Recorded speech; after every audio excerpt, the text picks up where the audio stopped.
So this is mostly going to be like a just chatting. So if people want to join and like talk, I just I've been following Jake the Muslim metaphysician for a while now since he had a small channel, and he actually made hijra to to Morocco. He's living in Morocco, and he's gotten into a big fight with this other Muslim.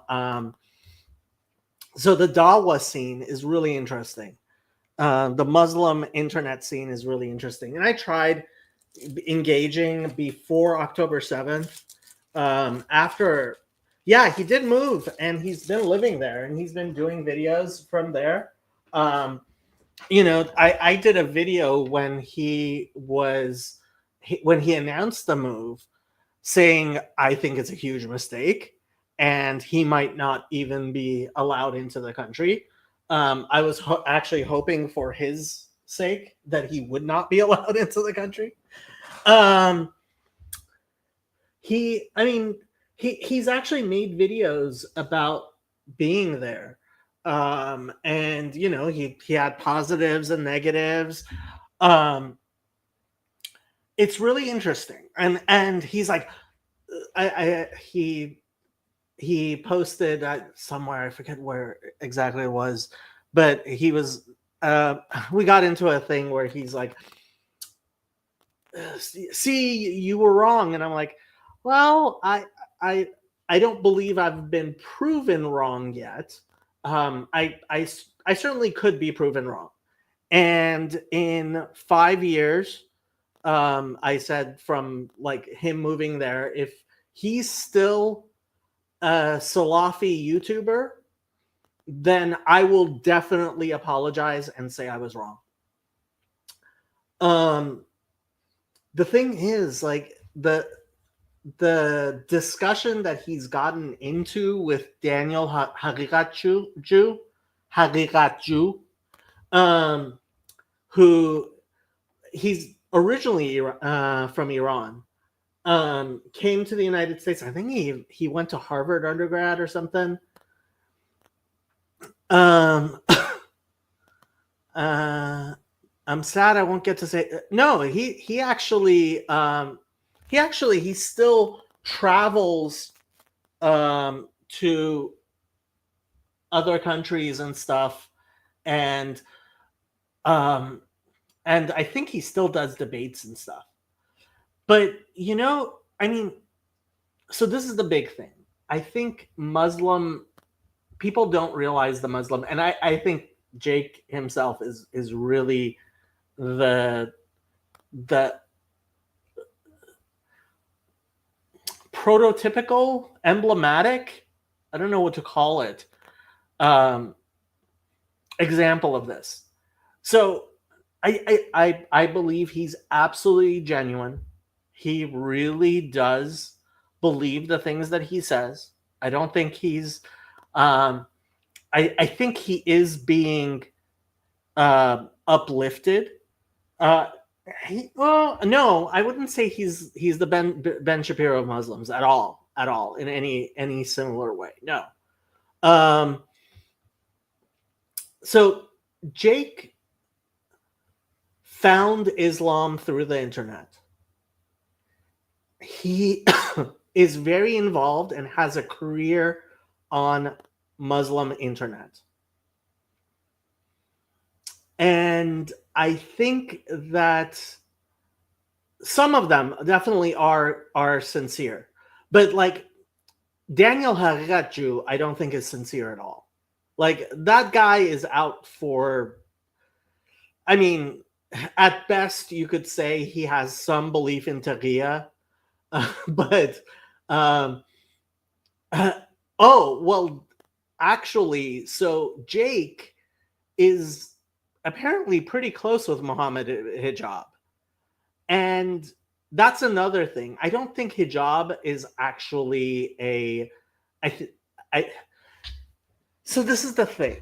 I don't think that if you were born in a Muslim community and you grew up in a Muslim community, you could have the perception of Muslim internet that Jake does. And that's the really important, interesting part for me. He is absolutely sincere. He's just plain honest. Yeah, the rest of them, like there is a deep corruption in the Muslim community that I think is going to be shocking to Jake as he encounters it. And I think that's what's happening, right? So right now he's gotten into this huge thing where he's like, why aren't people realizing that Daniel Haqiqatjou is so okay, so to get really deep into the Muslim weeds. So I don't even remember the exact words. I think it's called iftiqada, something like that. So the Shiites have this concept of praying to saints, including dead imams.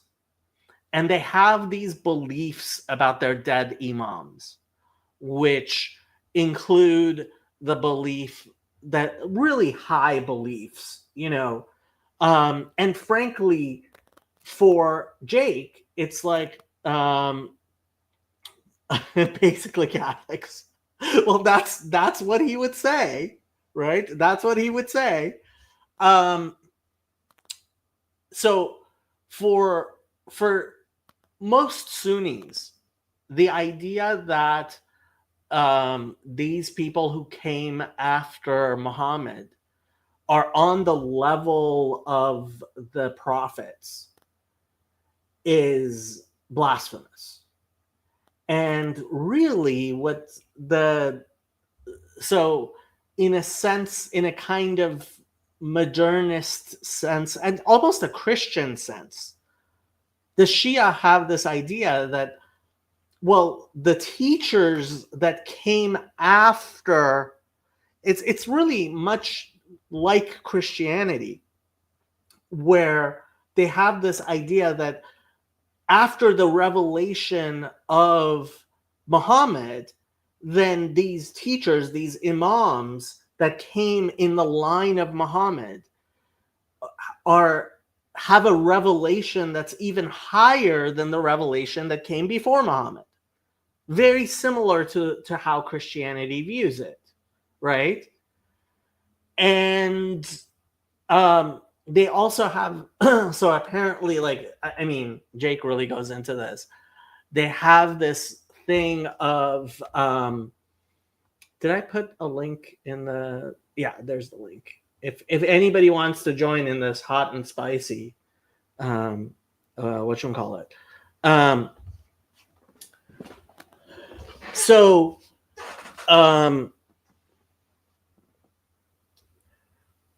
Yeah, final revelations. So this is the thing.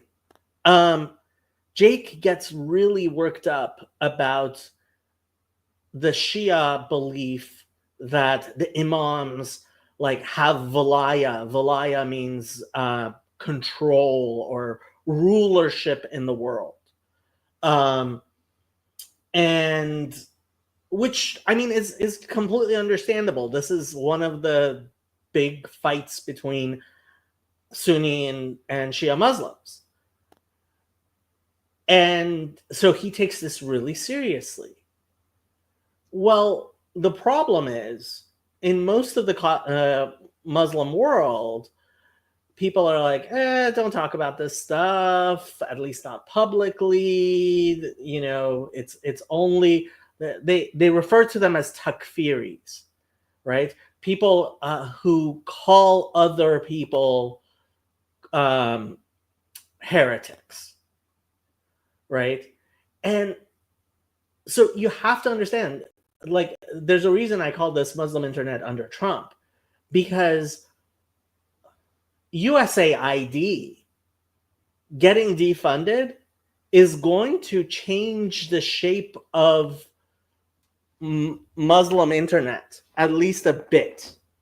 And Tulsi Gabbard being the DNI, right, Director of National Intelligence, and the types of things that Trump may be doing in our CIA in terms of how much we interfere with the rest of the internet. And then there's the apparent shift, and it seems that Jake is taking notice of it. The political shift in Saudi Arabia, the political shift among the Arab states, and it's I think like these are some of the things that for a Muslim who took things seriously and expected the the the sands to shift. So what has the Muslim world been saying in regards to Gaza? Well, obviously most people, the top line header is, oh, what the Israelis are doing is horrible, horrible, horrible, right? But the reason Hamas pulled October 7th is they were the Palestinian cause was kind of being left behind, specifically by the Saudis. And you saw the Saudis, the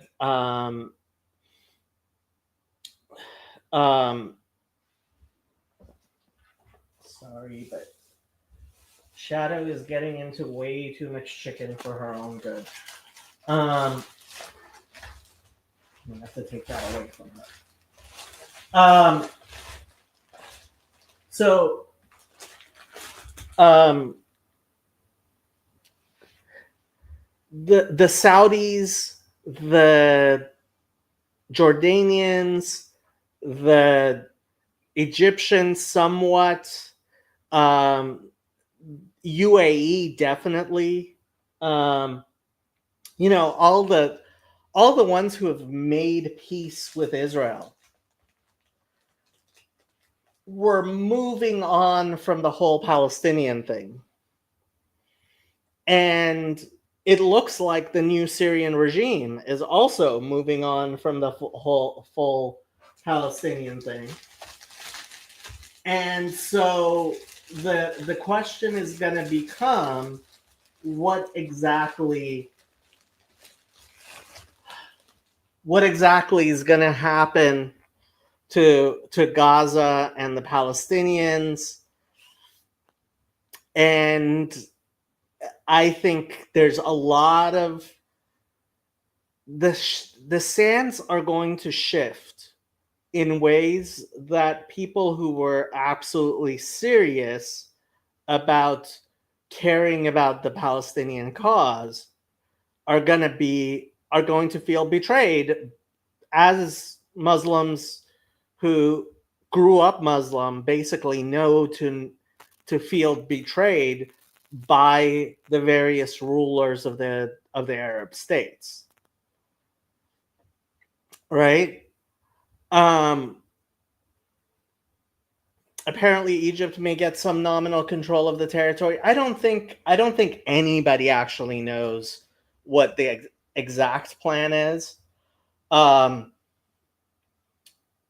Pick and Choose says, I was such an enormous Tulsi fan between roughly 2017 2022, but lately her Muslim derangement syndrome has become more apparent, and many of her other formed positions have seemingly evaporated. Well, I mean, that's the Hindu thing is a whole other issue, right?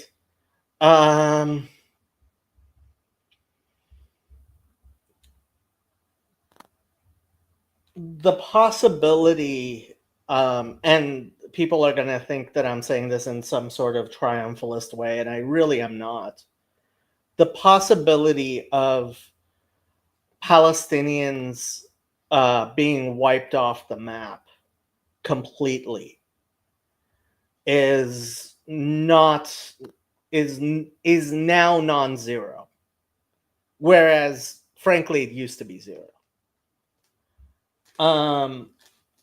And it's non-zero because I don't think MBS, or frankly even King Abdullah, maybe more. I mean, is it Sisi who's in Egypt? I almost said Morsi. And the new guy in Syria, I don't think they're above genocide. They really aren't. Yeah, do you mean the people actually being wiped out or the idea of Palestinians being wiped out? Well, the only way, I mean, it's really hard to wipe out an idea. Actual brutal repression, right? Real brutal repression, not what Israel was being accused of, but the type of thing that, for example, Saudi Arabia has been doing in Yemen, right? Or, really has been done against the Kurds. There are, like, the Muslims participate in real, like, genocidal shit.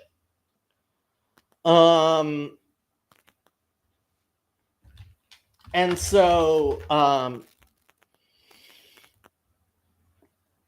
yeah, it's hard to wipe people off the face of the earth, but that's mostly because of Christian culture.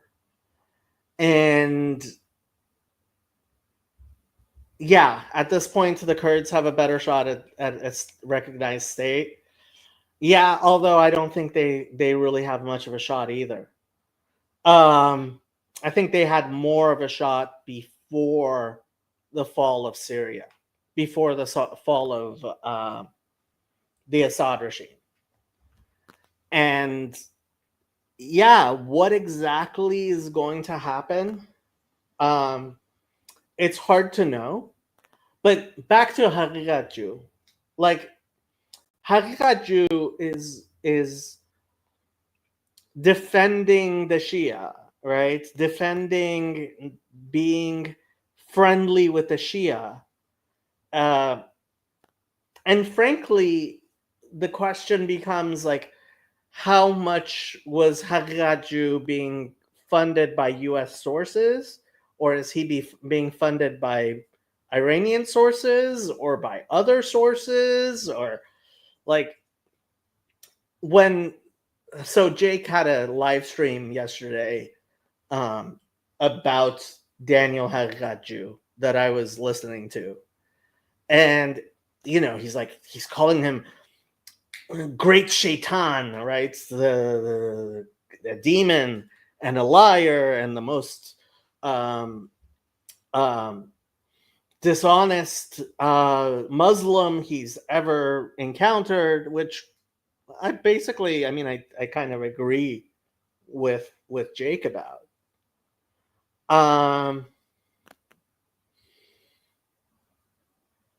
Yeah, so I mean, the internet is Muslim internet is completely not reflective of facts on the ground and sense making.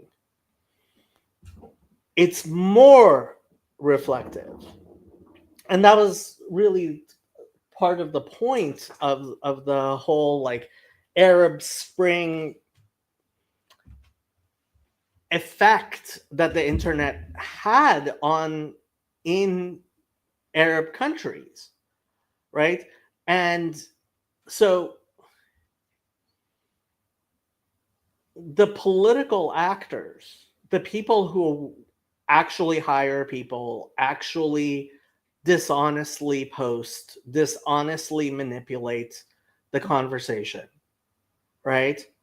Like, first of all, a lot of that money was going through um, USAID, and merely the fact that it's moving into the State Department, and honestly, I do believe like most of the money is still going to go through the State Department. Um, maybe not all of the money that used to be going, but that budget is not being zeroed out. Uh, certainly, Marco Rubio wouldn't be for letting that um, be zeroed out.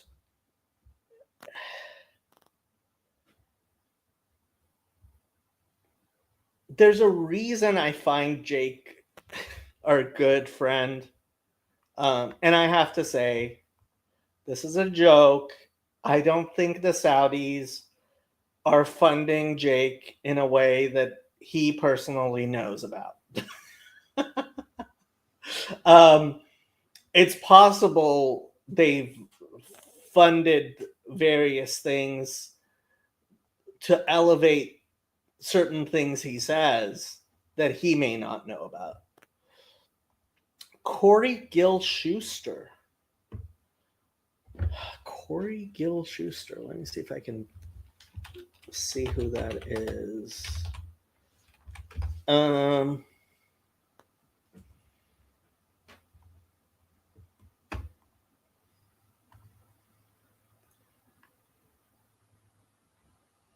No.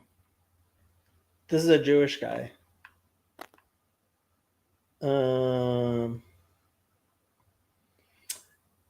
Want to know what Israelis and Palestinians really think? Ask. Okay, so yeah, he goes and asks people questions like man on the street stuff. The problem with that is you never know like where he's getting his sample from. It's yeah, I don't know how much you can trust stuff like that.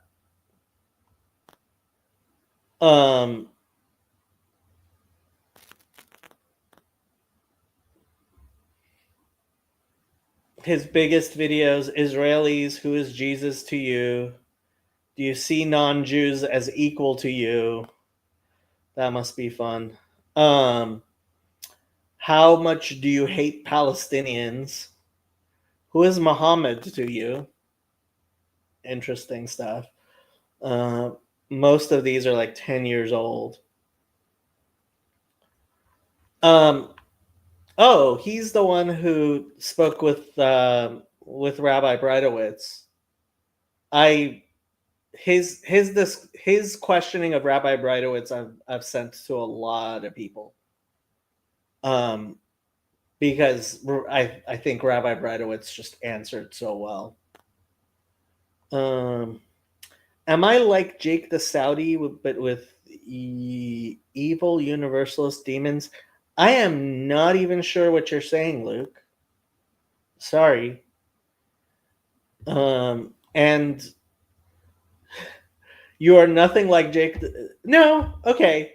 So Luke is honest in the stuff he says. Luke, as much as I love you, Jake is a lot smarter.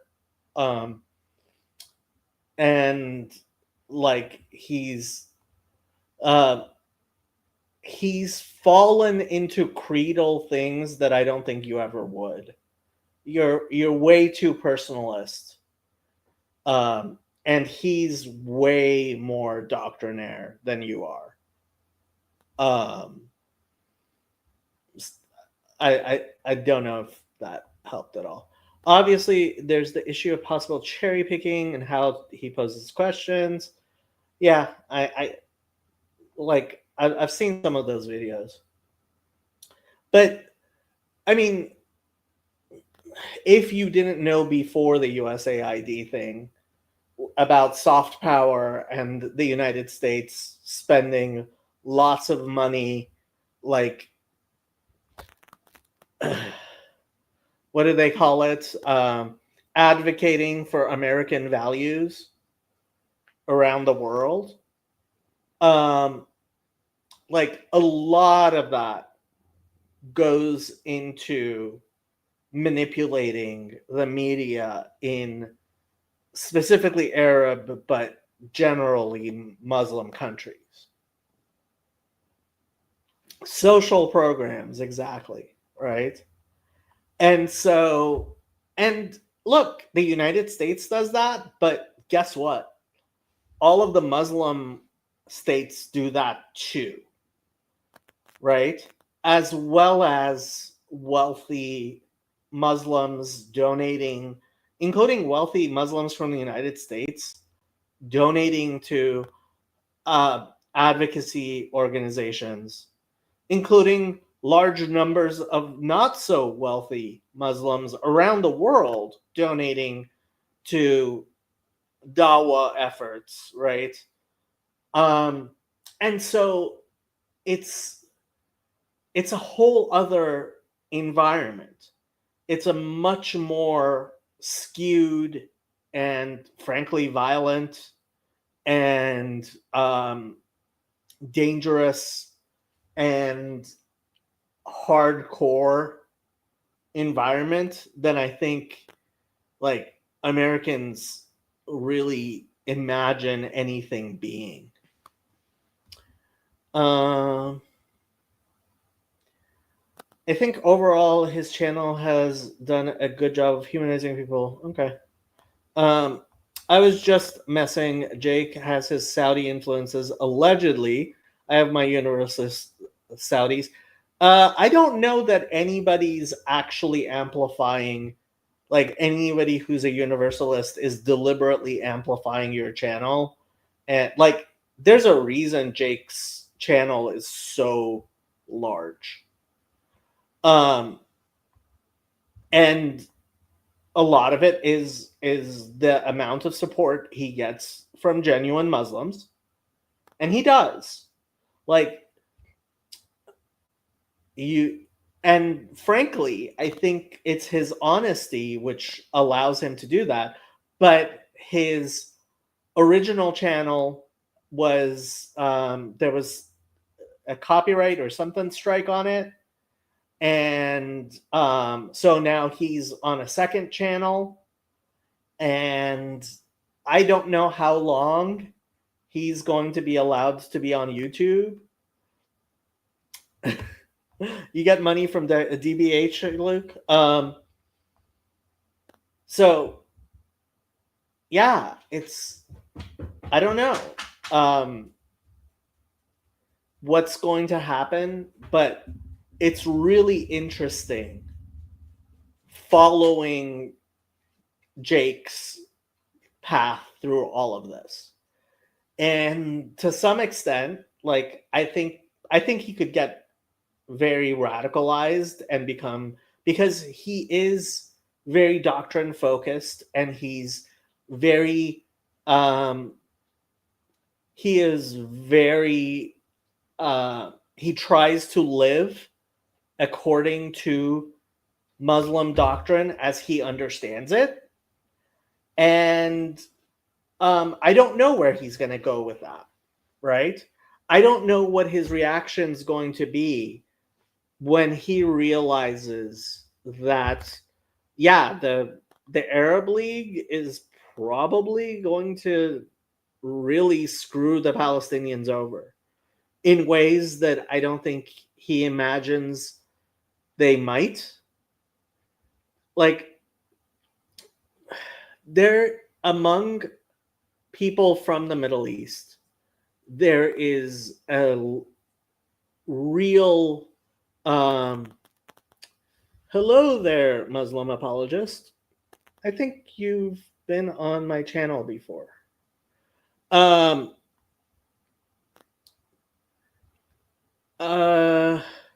I tried before October 7th, I tried very hard to get Muslims involved with our stuff. And I regularly used to have Muslims on my channel. October 7th made that really difficult. And frankly, I stopped going on the Dawa channels. Um,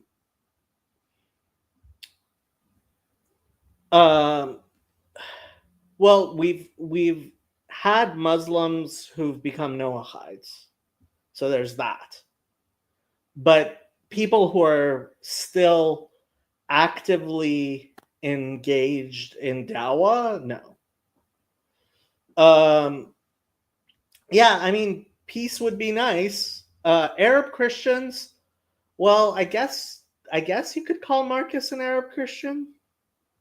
Marcus is Armenian. Oh, there's okay. Well, yeah, I don't know if GC still has somebody who's, but I mean, hopefully the ceasefire holds. Hopefully, Muslim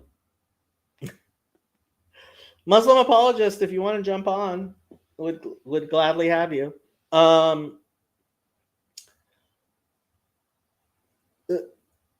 Like, yeah, Armenians generally, I mean, you can't really call them Arabs, but I mean, it's the same area. It really is.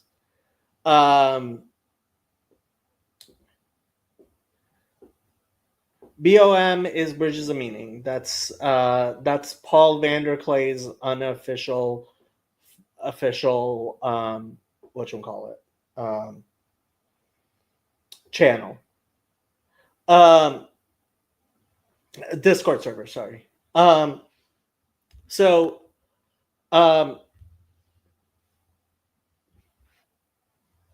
yeah, after October 7th, it kind of became impossible because everything became about Israel. And like I have said generally, if by Zionist you mean attaching religious significance to the modern state of Israel, I'm an anti-Zionist. If by Zionist you mean having any sort of special relationship with the modern state of Israel, I'm a non-Zionist. I'm an American. And if by Zionist you mean Jew, I'm a Zionist. What can I tell you? And so, like, yeah, I'm Jewish. Like, and you're not going to. So this is one of the big reasons why the Jews who genuinely are not anti-Semitic but oppose political Zionism, which I mean, I have the Satmar Rebbe's works right there, right? And I've made lots of videos on it. Hello there. Hi, can you hear me? Yes. Great. Yeah, great I'm to not see you. sure if I used to go on a lot of different Dawa channels before October 7th. So you look very familiar. Well, I guess you could say I'm within that circle of what you call Dawa channels, but I myself don't consider myself to be a Da'i or part of the Dawah circle, as you would put it. I consider myself to be an apologist, a Muslim apologist. So if you look at my channel, I criticize a lot of Christianity, Mm-hmm. and I defend Islam from the allegations that most of the allegations come from Christians, by the way. So Mm-hmm. I refute those allegations and I defend Islam mostly. So technically, I would say that I'm more of an apologist. Yeah. Which flavor of Islam, may I ask? Define what you mean by flavor of Islam. Okay, so let's ask a few questions. Sure. You believe in the Sunnah? Of course, I'm a Sunni Muslim. Yeah. Okay, so you're Sunni. Okay, Yes. and well, and you're not any like Ahmadiyya or any like. which mazhab do you subscribe to? I would If say any. I'm more in the Jake slash Daniel camp. I'm a Atari. You would Sorry. Okay. some people call it Salafi Okay. yeah. So I'm in that camp. Yeah. Okay. Athari. Okay. Um, are you Malaysian? Yes, I am Malaysian indeed. Okay. I noticed the writing around your thing. Okay. Yeah, I think yeah. we have spoken before. I vaguely recall speaking before. I honestly I don't recall speaking to you, but funnily enough, I'm subscribed to you, and I may have seen some of your videos where you talked about the Hebrew Bible and something about the Jewish halakha. So maybe I came to your channel because of this. Yeah. Ah, well, you're welcome. So I don't know. Have you been following the little fight between Jake and Daniel Yeah. Higachu? Unfortunately, yes, I have. Yeah, I have. I don't agree with the whole thing. I think both have been acting stupidly, if you ask me. I think the issues that they raise are things that should be discussed behind closed doors. It shouldn't be made public. Those are things which has been existing in the Muslim community for decades, if not centuries. So it's not something which not something new, and I think it shouldn't be made a huge fuss of. And it's quite sad to see these two who both of them used to be partners on the PBD podcast. I believe you may have seen it. They were great together, and it's sad that it has degenerated to this. Yeah. Well, I mean, I have to say, I think this kind of goes along with the type of engagement that Jake has had, which is Mhm. I mean, he asks a very good question, which is, are these beliefs, which a lot of Shia have, Shirk Akbar, right? Yeah, yeah, yeah. That's And right. I mean, would you say they are Shirk Akbar? You mean the Shia? Yeah. Yeah, I consider them to be deviants, and well, my country, Malaysia, especially, we have a fatwa against them. We consider them to be out of the fold of Islam. Yeah, we don't allow Shiism to be practiced here officially. Hmm. Okay. Yeah, so there you go. So Yeah, I yeah, we are mean, quite we I think we are one of the few countries in the Muslim world who actually has this kind of fatwa where we actually make it official state doctrine. right. Yeah, yeah.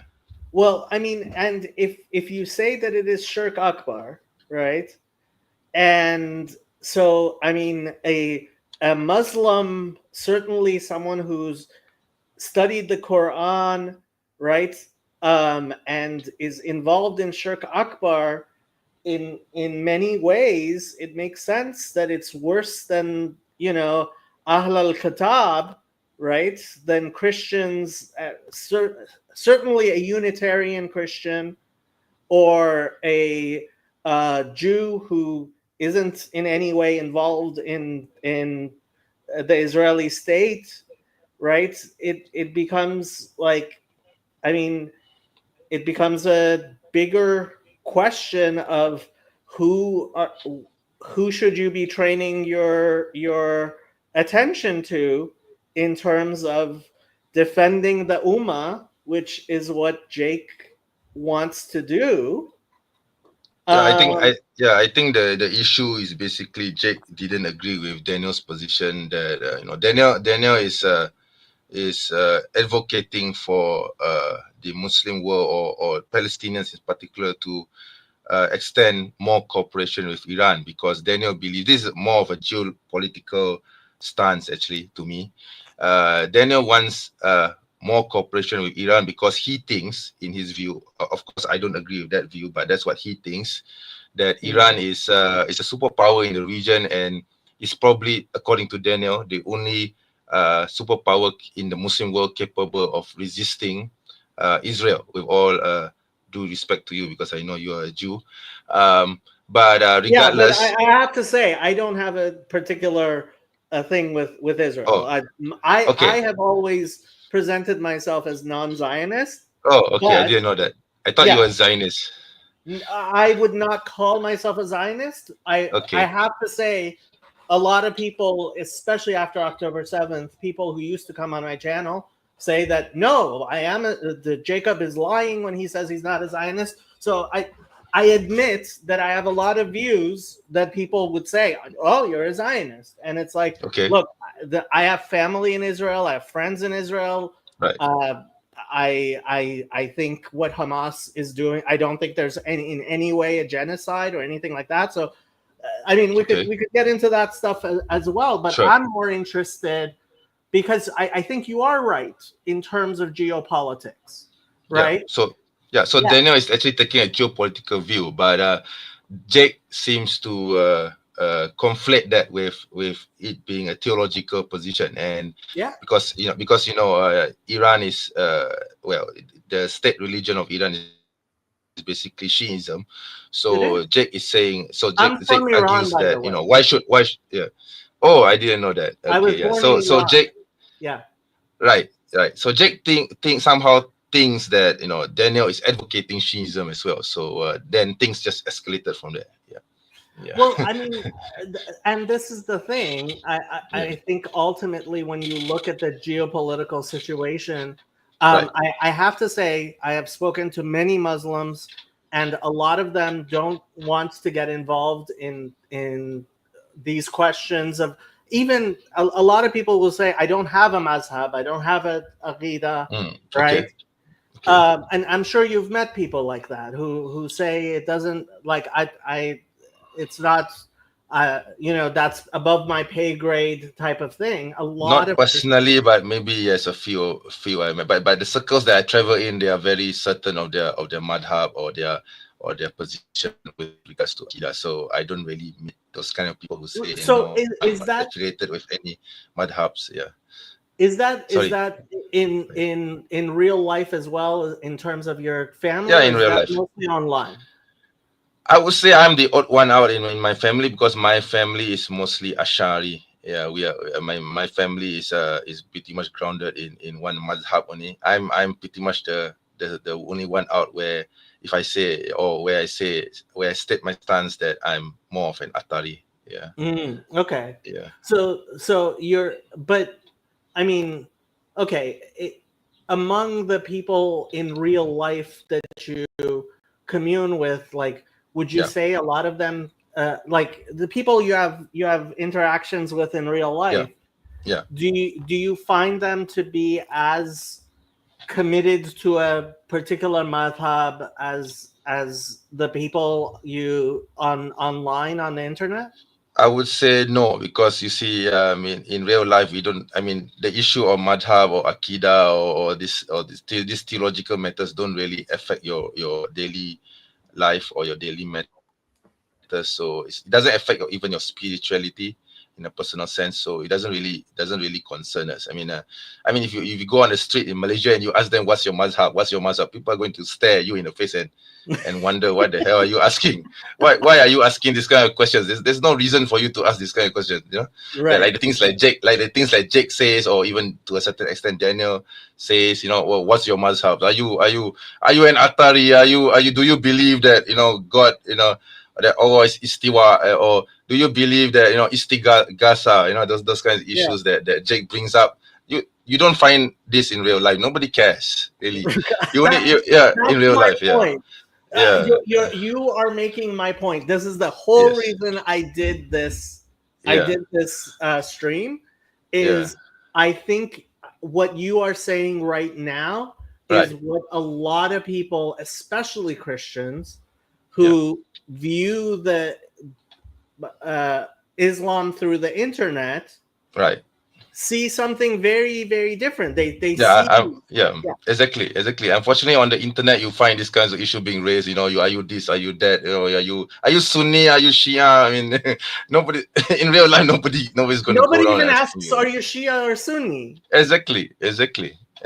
Yeah. I mean, in Malaysia, to a certain extent, in my culture, yes, we do have concerns on whether you are a Sunni or a Shia, because we technically do consider the Shia to be the fold of Islam. But other than that, we don't really ask what's your akida, what's your position on istighatha, what do you believe about God doing istiwa on his throne, and all these sorts of questions, you see, that you find on the internet. Yeah, and I think at least to some extent that is, I mean, have you been following what's going on with in the United States in terms of USA ID and Oh yes, I uh, have. I'm actually very close to the US because well, I was technically I am a US citizen, I guess, because I was born in the US. I was born oh, in California. Yeah, I was born in San Jose in okay. February 1980. Yeah. Oh So wow. yeah, so technically I guess I'm an American, but I don't really know what my status is now. Regardless, I do follow the US closely. I've been following US politics for as long as I could remember. Yeah, since the I think even before the Bush Junior era. I think I followed Mhm. Clinton a bit, yeah, and then starting from Bush Junior onwards, I've always been close to American politics. Yeah. I So see. yeah, Okay. so I know about U.S. aid and Elon Musk trying to cut down a lot of the federal employees. In fact, this morning I asked this question to someone I know in the US about it. Well, his answer was it doesn't affect him because he's at a local level. But I do wonder what's going on in the US. Why is Elon doing all this, and why is he what is the goal of trying to cut down on this funding? I don't actually think that the funding is going to be really cut. I think the funding is going to be moved into the State Department, I and see.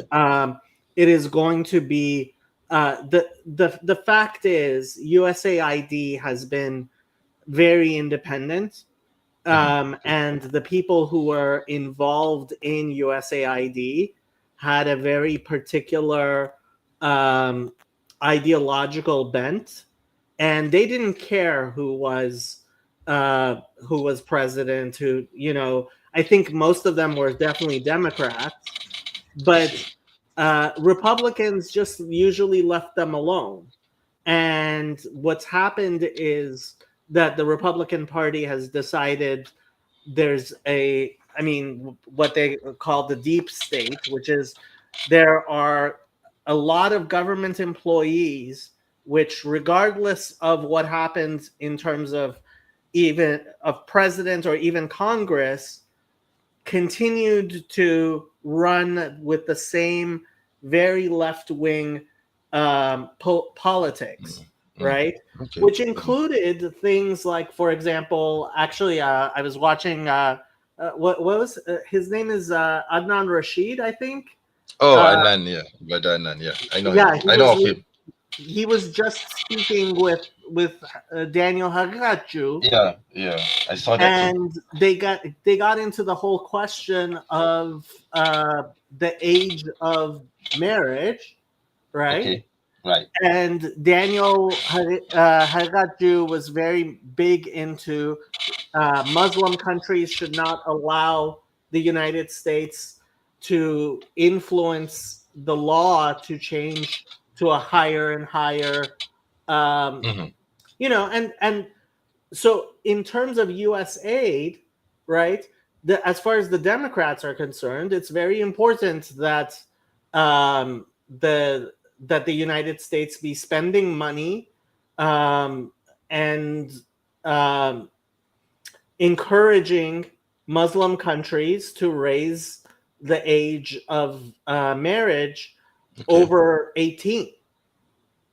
And like there's a lot of people who there's a lot of people who uh, especially in the United States, conservatives, they're like, why are you spending my money on that, right? Mm, mm, okay. um, and so I think that's more of the thing, and that's what I think might end up actually changing the way Muslim internet, because I will I would be very surprised if some of the money that USAID was being spent was not being spent on having somebody on the internet encouraging Muslims to say, "Oh no, we should in fact raise," Mm, you okay. know, and Okay. they don't have to do that by hiring someone to say we should raise the age.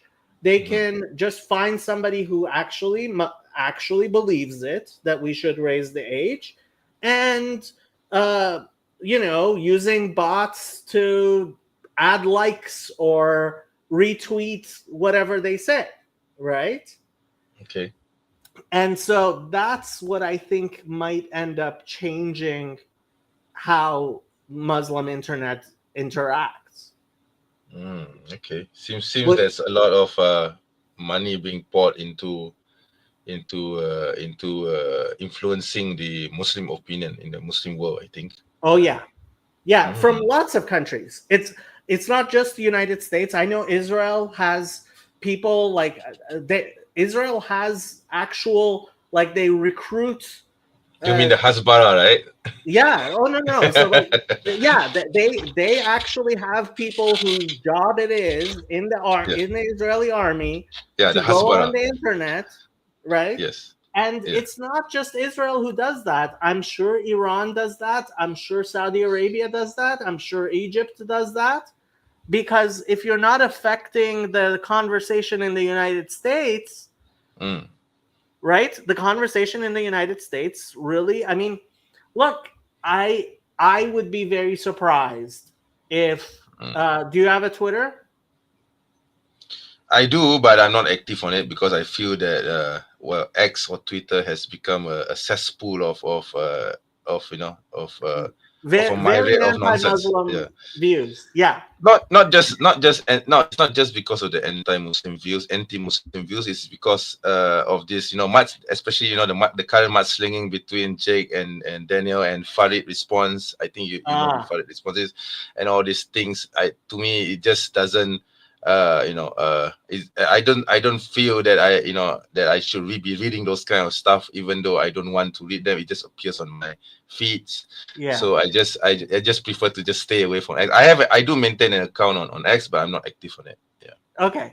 Well, I mean, so I would be very surprised, and I'm sure it's happened to me too, when you express an opinion that some government wants to see more people express, that some of their bots will retweet or like or somehow amplify the views of that view because it's a view they like, right? Yeah. And that's something that happens specifically a lot. I mean, there's been all kinds of reports. If you looked in the Twitter files and the Internet Observatory at Stanford and stuff, there's been lots of reports about the money that the US government, certainly, but other governments as well, like the Five Eyes and stuff, spend on doing stuff like that. Okay. I wouldn't be surprised if that's happening. Yeah. I mean, I mean, I don't really have an opinion on it, but I wouldn't be surprised if this is happening. Yeah. Yeah, that was the main thing that I really wanted to talk about and why I decided to do the stream. Right. Okay. Was there anything you wanted to talk about? Yeah, I just wanted to say hi. That's one thing, and you did put in that thumbnail with the stuff. And also I've sparred with Jake a little bit. I'm following him because I think it's very interesting to see an American convert to Islam and move to a Muslim country. Yeah, his son is Moroccan, by the way, so maybe that's the reason why he moved to Morocco. Yeah. Oh, his wife is from Morocco. Yeah, he moved to Morocco. The thing is, I think he might end up being somewhat surprised. I believe he will be surprised by how people in Muslim countries react to his beliefs in Islam. Yeah. So anyway, since I'm here, maybe we can spend a few minutes. I just want to hear your thoughts on you said that you are anti-Zionist, and I think I heard you saying that you don't agree with some things that Israel did. I just want to know what your position is on Israel. What are the things that you agree with? What are the things you don't agree with Israel? And what are your general thoughts on the whole thing that's currently happening in Gaza and so on? Yeah. My view is the traditional view that was held certainly 40 years ago, Okay. and definitely like 80, 90 years ago, the Right. Zionists, the people who established modern state of Israel, they tended to be very anti-religious, and the Yeah, that's that. religious Jews. I think that's the opinion of many anti-Zionists. I've spoken to an anti-Zionist by the name of Duvid. I don't know. Have you heard of him? Yeah, he unfortunately he has a lot of issues, and he Okay. says things because he doesn't understand very well. All right. He's he how do I put this nicely? He has developmental issues. Okay. All right. Yeah, So yeah, yeah. maybe so I'll take the opportunity to invite you to come to my podcast. Perhaps maybe we can arrange something Oh, and have sure. yeah, I we would can love talk to about do those that. issues. Yeah, we can talk Yeah, about these I issues. would Yeah. love to do that. Yeah. So I mean, he probably was saying a lot of the same things that I would. The Okay. traditional religious Jewish view Okay. was opposed to the secular and really Marxist. I mean, you can look up the history, the Right. history of like before 1948, the Yeah. government Herzl. Yeah. Yeah. was I know about was Herzl. Yeah. very secular. Yeah. I know Herzl and the first affair and all these things. Yeah. Yeah. So what happened was that over the years, uh, it's become more and more friendly to religious Jews, and Okay. more religious Jews live in Israel. Mhm. But it's still, I mean, first of all, it's not. I mean, I would say it's a Jewish country the same way you would say Saudi Arabia is a Muslim country. I don't think you think that Mohammed bin Salman is exactly somebody who cares very much about Islam. Do you? I can't say I rather not say anything about MBS because if I do, I might not be allowed to enter Mecca. So I understand. yeah, So I have to choose. let's I have to not choose. say anything. But you, I have to I choose. think I you have to choose my understand what words I mean. carefully. I do. I do, and I think you know what my answer would be, but I rather Yes. not say it Yes. publicly. Yes. Yes. And yes. So thank God I can. I'm still allowed into Jerusalem, despite all of the things that I would like to say about Netanyahu, and I do say about Netanyahu. Um, Okay. so I don't view the state of Israel to be a religious state. There's a lot of Jews Mhm. who live there, thank God, Okay. and Okay. to the degree that they follow Jewish religious things, that's nice. All right. But it's not. I mean, what 4 million of the voters are Muslim, right? Right. 20% of the Knesset, I believe, something like that, maybe Yes. more, are Yeah. Muslims, Yeah. And right? Arab Israelis. Yeah. Yeah. Yeah, Israeli Muslims, yeah. Yeah. Yeah. And so it's not, the chief rabbi of Israel is not. There have been great rabbis who have been chosen as chief rabbi of Israel. That's a new thing as there Mhm. are more religious Jews living there. But just because a bunch of mayors, and that's how it's decided, is the mayors choose a chief rabbi, like, I don't care that the mayor of Tel Aviv voted for somebody to be chief rabbi. You know, it's not. Okay. It's Mhm. not.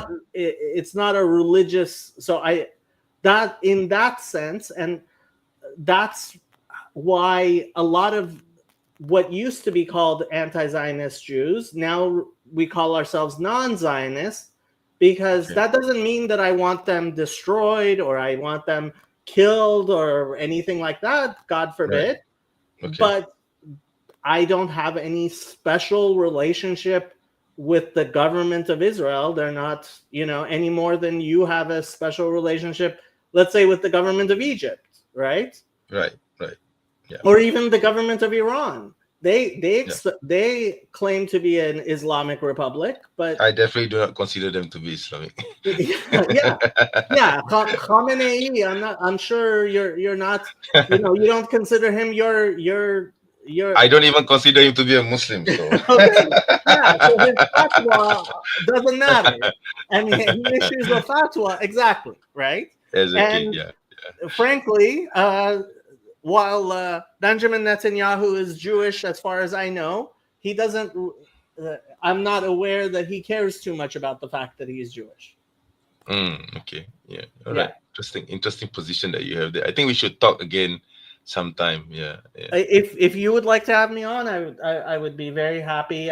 You can yeah. contact me through my email, through my channel, or my Discord Is your server. I don't know is if your you use. email? Do you have an email which I can reach?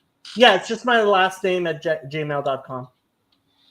Oh, okay. So it's Faturashi. I hope I pronounced that correctly. Yeah, Faturashi at at Gmail. Gmail. Yeah, and I'm on Twitter and Yeah. yeah. Okay, great. So yeah, I'll leave you to do your thing. Sorry, I can't stay longer than necessary because I'm Oh, it was actually great.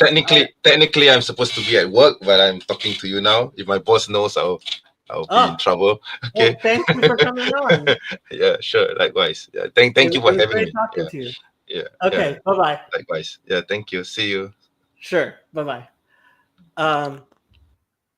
Yeah, so I mean, I think he made my point right there in every way that I could, exactly about the influence, like, and even he said I would not express any opinions about Mohammed bin Salman because I want to go to Mecca.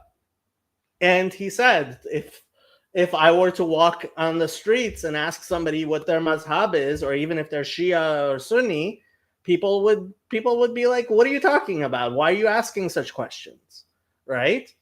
And that's the difference between online internet Islam and is like actual Islam in a Muslim country. And look, I was born in Iran. I lived there as a young child. I still have family in Iran.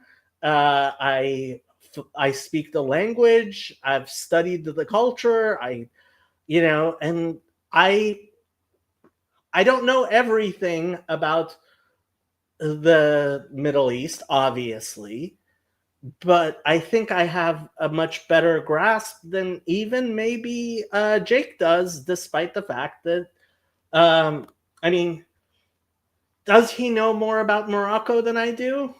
Probably. I mean, his Arabic is a lot better, and he's been to Morocco. I haven't, and he's been living there for several months, and his wife is from there.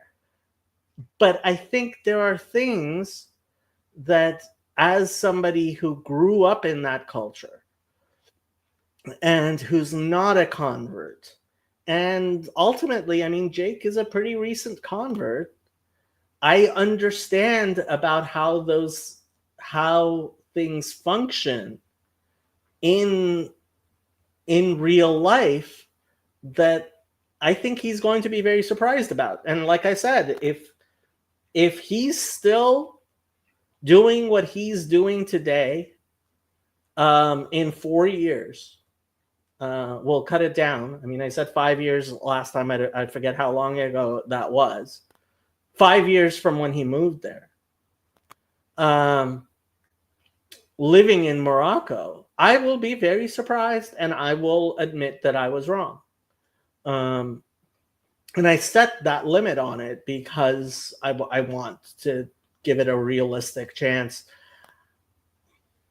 He has a very large channel, and he is speaking very loudly, and he's saying things, and he's being critical. And as somebody who's living in Morocco, I think he's probably going to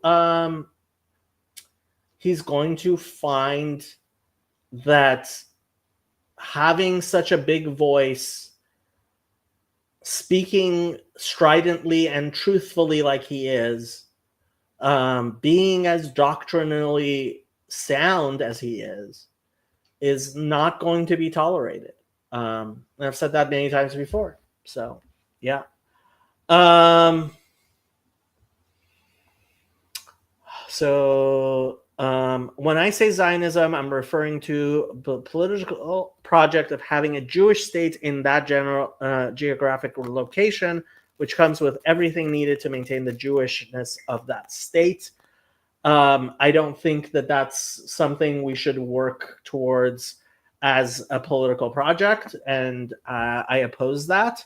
I don't think that's how religiously we should interact with the state of Israel. Um, if individual people want to live in Israel and live as Jews there, frankly, I would like to live in. I would love to live in Jerusalem. I would love to live in Tzfat or Tiberia or, many places in the Holy Land, personally. But I don't come with any sort of illusion that that's going to be achieved through political means. So Pick and Choose says, I'm also against Christendom as a state project. Um, does that make Shia haram in Malaysia? Well, I mean, the Sunnis would definitely say yes, but this is where Taqiyya actually comes in, which is um, a Shia, somebody who believes in Shiite Islam, and lives in Malaysia, would go to a Sunni mosque and live secretly as a Shiite in Muslim lands.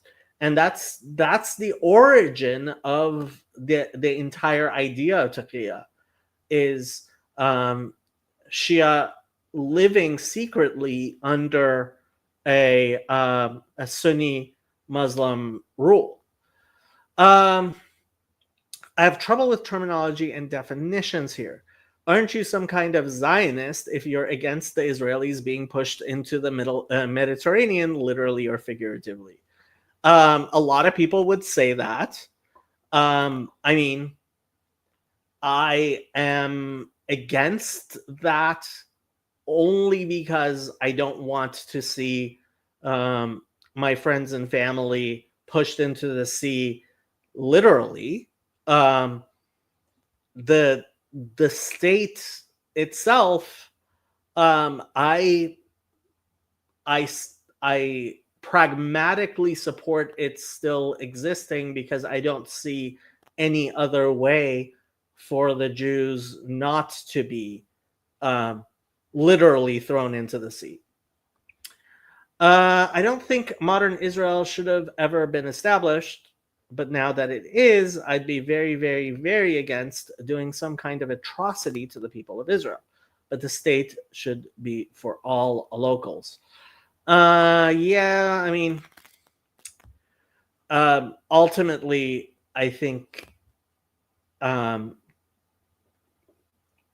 look, I think it's perfectly fine for Jews to congregate together and decide that they want to live, um,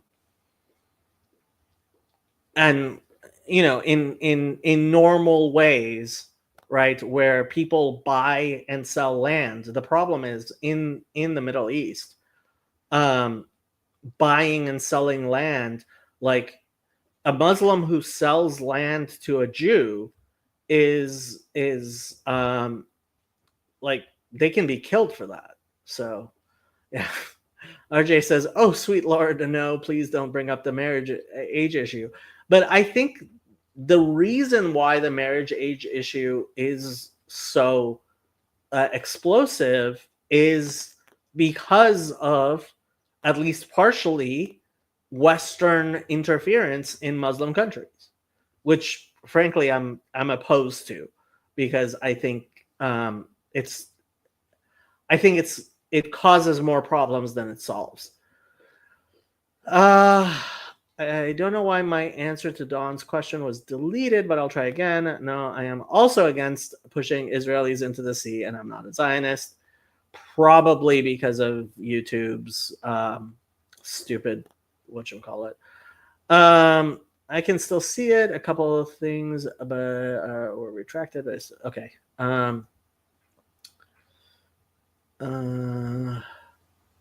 There's a shocking ton of blatant racism and bigotry on Twitter these days against Jewish people, against Palestinians, against Black people, against non-Christians, etc., but doesn't reflect most people. Yeah, and honestly, I have to say, I think it is best to keep the moderation to a minimum. Let people say what they want to say, and hopefully people will react well.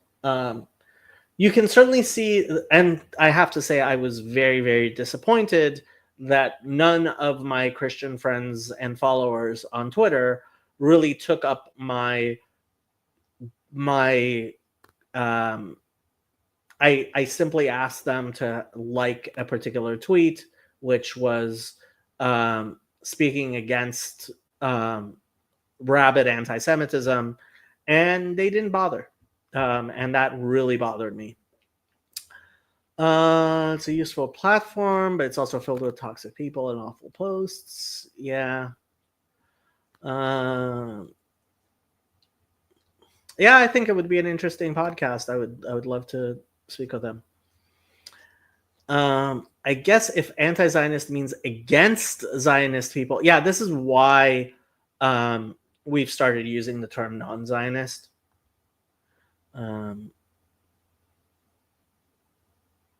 The whole Israel thing is more complicated than I can comprehend, but since it does exist, I want the Israelis to be safe.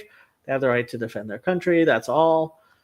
I'm fascinated to listen to Jacob and Yoav and Chezi discuss these issues. Yeah. Yeah. 3 people, 3 opinions. Yeah. 3 Jews, definitely more than 3 opinions. My dream scenario would be one state where all are equal and all can flourish. I think that's a very, yeah. It's not even just a pipe dream. It's a Western idea that just has no. I mean, it's just so foreign to specifically Muslim ideas of how states should exist. Look at how Muslim states exist. Look at how Saudi Arabia, like, Jews are not allowed in Mecca. They are not allowed in Mecca.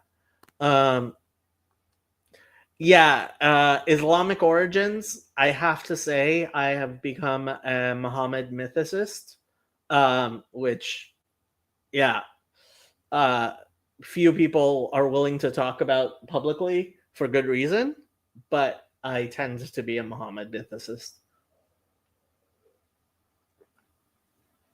I think the Shia were probably the earliest Muslims.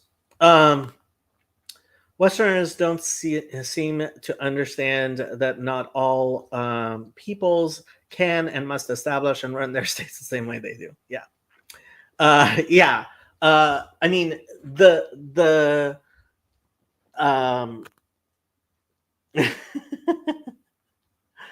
yes, our good friend Elias is here. So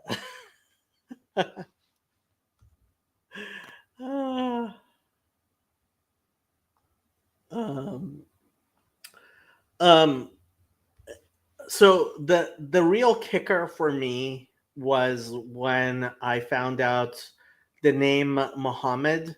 Like, I had assumed that Muhammad was also a Arabic word. It's not. It is a Hebrew title, and that made the big difference for me. In addition to all of the things about the unique nature of the Quran.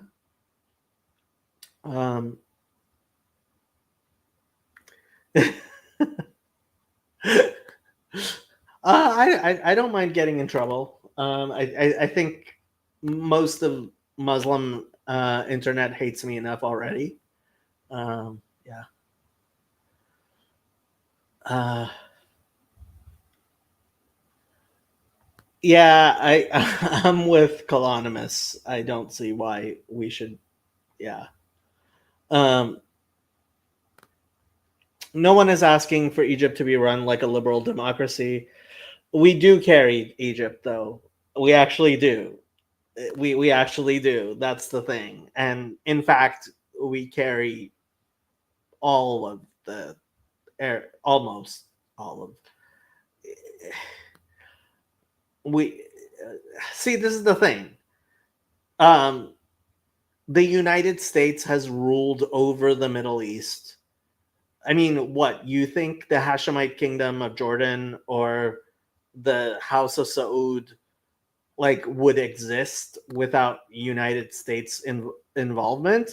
You think Egypt would be have the government that it has without United States involvement? Like,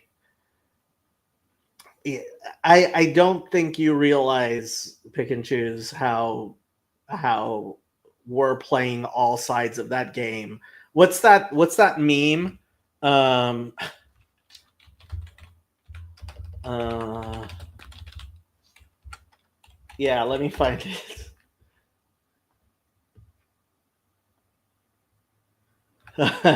Oh, there's a new one with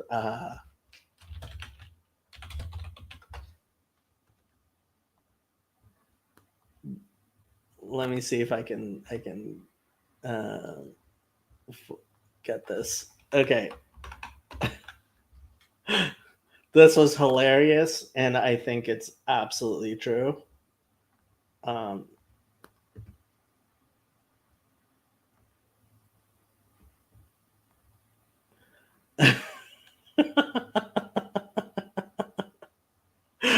yeah, the rocket meme. But like they've added two gay Hamas terrorists having safe sex. Yes, still somehow a tax dollars. It really, it's so true. It's so true.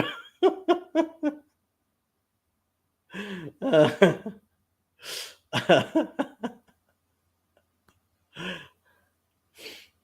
hey, Claire. Long time no see. How have you been? Oh.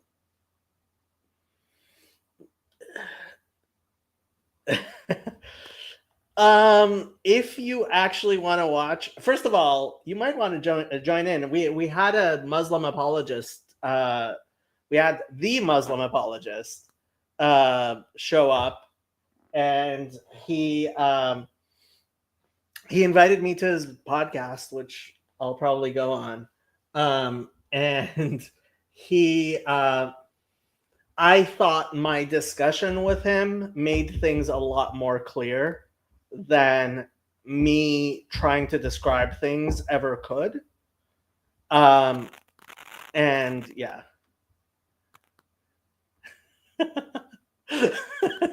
So the current feud between Jake and Pikachu is that Pikachu believes Muslims should be supportive of Iran as the only way for Muslims to uh, basically be anti-Israel, and um, and Jake is of the opinion that um,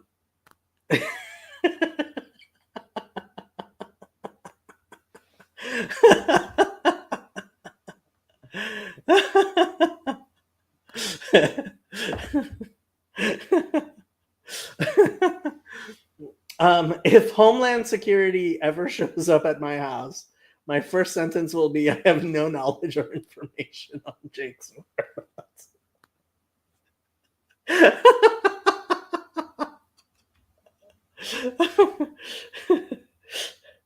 uh, yeah, if you get security clearance, do you have to say, "Hey, like I had some communication with this"? So Jake has been saying that Shia Islam is Shirk Akbar. Shirk Akbar meaning great heresy, or actually great polytheism, really, I guess would be the best way to put it. Um, Shirk is literally how Muslims refer to Christianity, which is um, the um, which is the combination of God with others, which the Quran, yeah, to associate, yeah, associating God with other people. No, Pikachu is what most people refer to Daniel Haqiqatju. Haqiqatju in Farsi means a person who seeks reality, which is a really funny thing for Daniel Haqiqatju to be called, because the guy is actually anything but.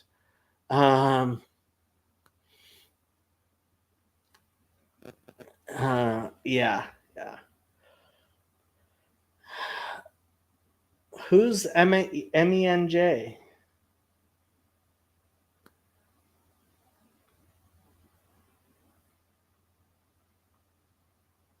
I don't know who MENJ is. Is that the Muslim apologist that I just spoke to? Um.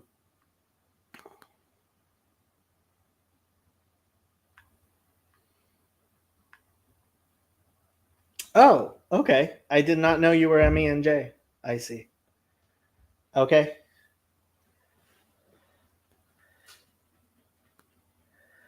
Why would we speak about your silly thing, Claire?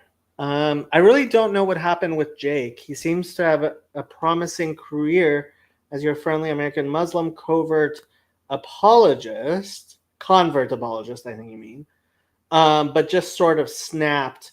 I don't think he snapped. I think he believes in doctrinal coherence, right? The I mean, I hope if he listens to this, he doesn't take this the wrong way. He might listen to this.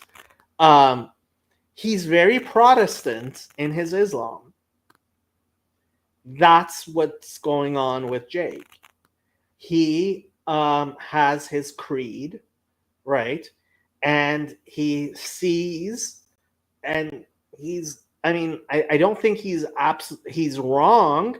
Like, listen to my discussion with the Muslim apologist.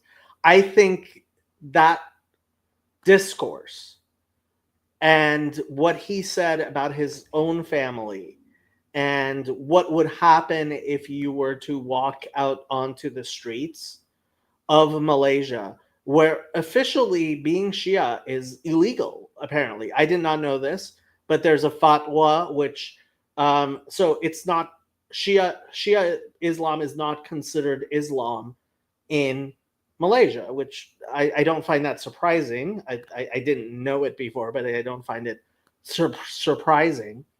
At the same time, like, if you're asking people what their mazhab or aqidah is, um, which is basically how they talk about um, um, uh, how they talk about creeds and confessions, right?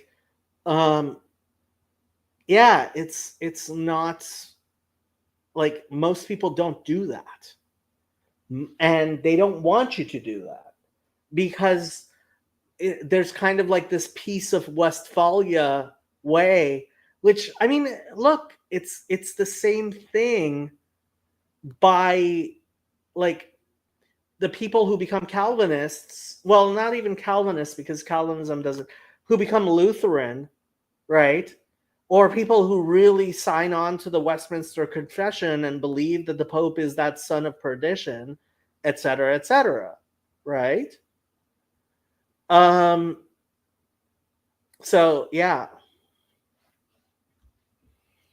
Protestant in Islam is hilarious, but a real thing. I'm one of the Protestants joining Orthodox Christianity. Yeah. Deep. Yeah. I mean, honestly. Also, my half serious proposal is shift. Okay. I was wondering why. Yeah. Shift of thinking. Okay.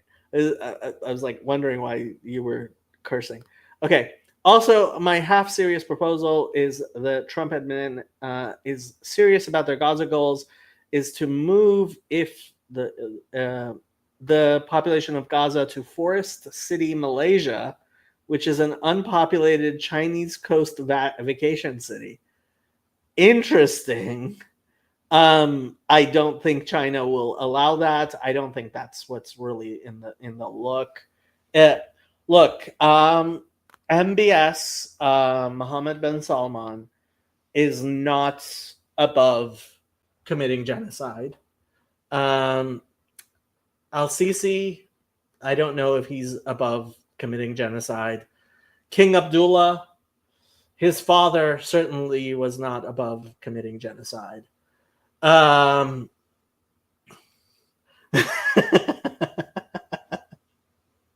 didn't know about Forest City, so I yeah.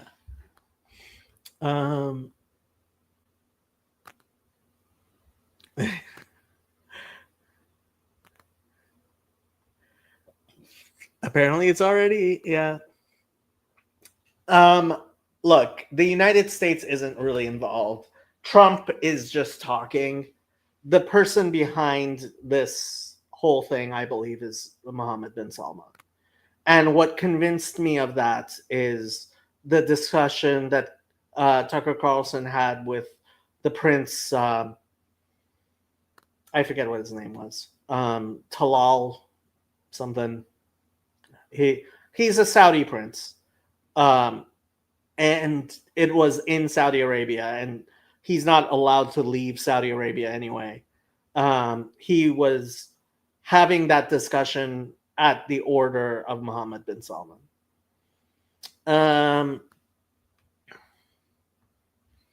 It has approximately 2 million vacation apartments. Okay, now I'm going to have to look up this Forest City, Malaysia. Forest City, Malaysia.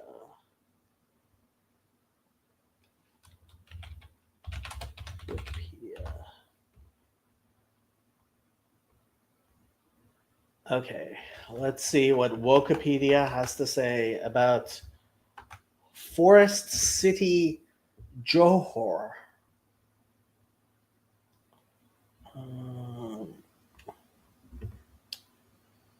Okay. Forest City is an integrated residential development and private town located in Iskandar Puteri, Johor, Malaysia. It is located in the southwest part of Johor Bahru district, the second largest district in Malaysia by population. Okay. First announced in 2006 as a 20-year investment project, mostly financed by a consortium of mainland Chinese private real estate developers under Belt and Road Initiative. Interesting. Claire, is that really you? Come on, you have to turn on your camera, even at least for a second, so I know it's actually you.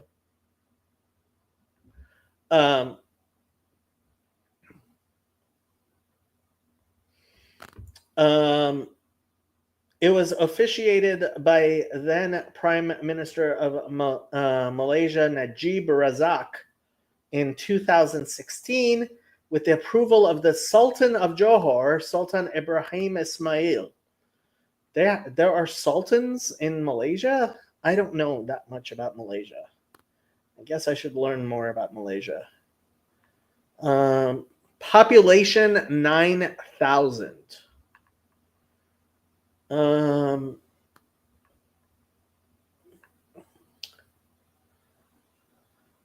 By June 2023, Forest City had a long-term residential population of between 8,000 and 9,000 people, far short of its projected population of 700,000. It is Claire. Claire, how are you doing? I'm doing fine. How are you, Jacob?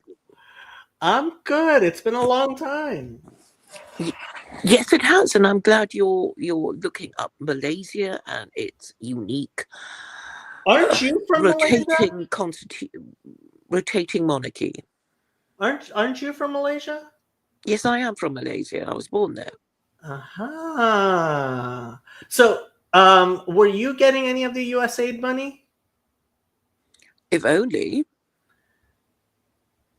Yeah, but I were have you? sacrificed my energy and time in the promotion of secular Quranism.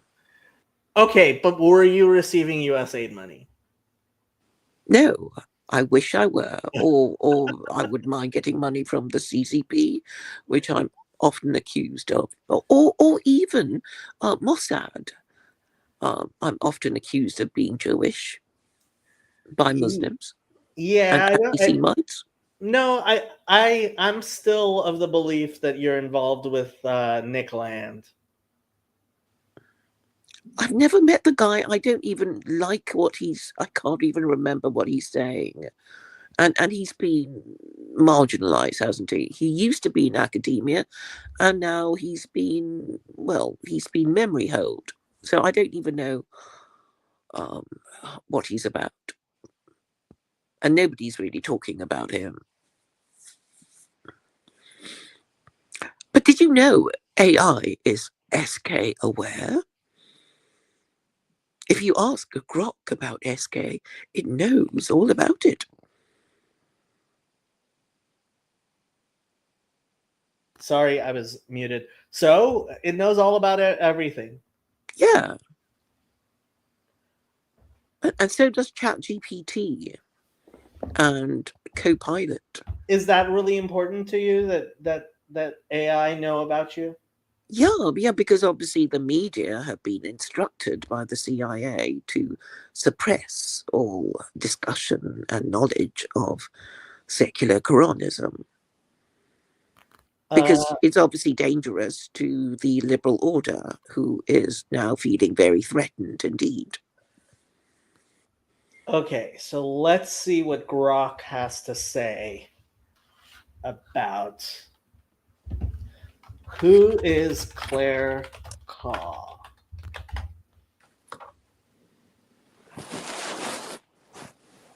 Claire Kaw is a public figure known for her controversial views and activities, particularly in the realm of politics and religion.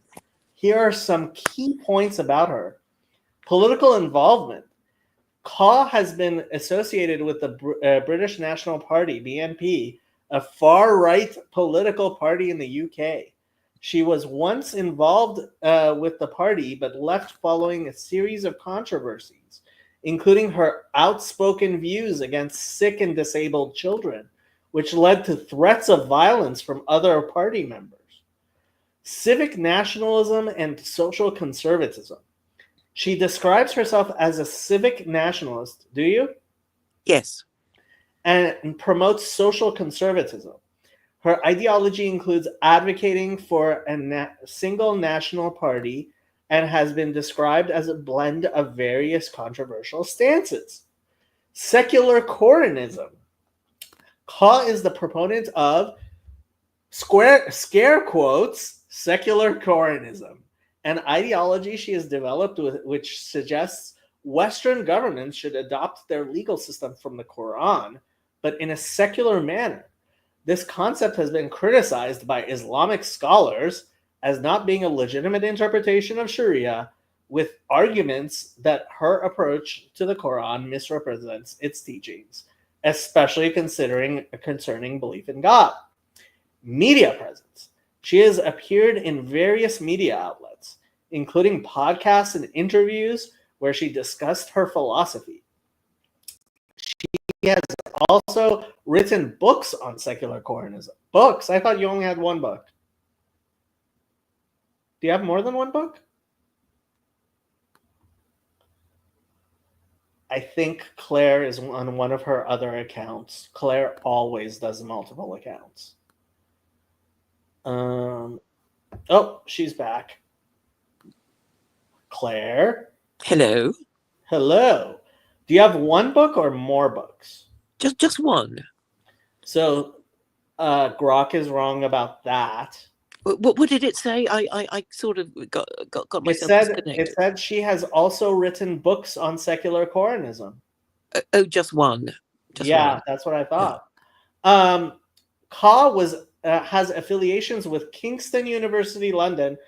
If you did not know, she is a qualified barrister in the UK, which is one of the reasons I think she's working for George Soros, where she has shared research interests in philosophy, feminist theory, and Martin Heidegger. Really? You like Heidegger? Well, I've commented on him, but only to the extent that, Heidegger was obviously not Catholic, even though that was his official religion, and that he was obviously an existentialist, and existentialists must, by definition, be atheists. By definition, you would say an existentialist is an atheist. Okay. Yes, because I didn't realize you were such a feminist. Why do you say that? Well, it says that you shared research interests in feminism. Well, as an anti-feminist. Anti-feminist. I see. So you're a radical. Are you a trans-exclusionary radical feminist? Well, I'm saying they're mentally ill and should not be pandered to, because that would only encourage them and lower white birth rates. I see. Public perception. Her views and actions have earned her a polarizing reputation. She's been described by some as a provocateur, with her involvement in extreme political groups and her statements on sensitive topics like infanticide, drawing significant criticism and leading to her being labeled by some as a media whore and an ideological lunatic. So Grok thinks you're a media whore and an ideological lunatic, Claire. Yes, Grok seems rather negative about me, which is not what I've recently experienced.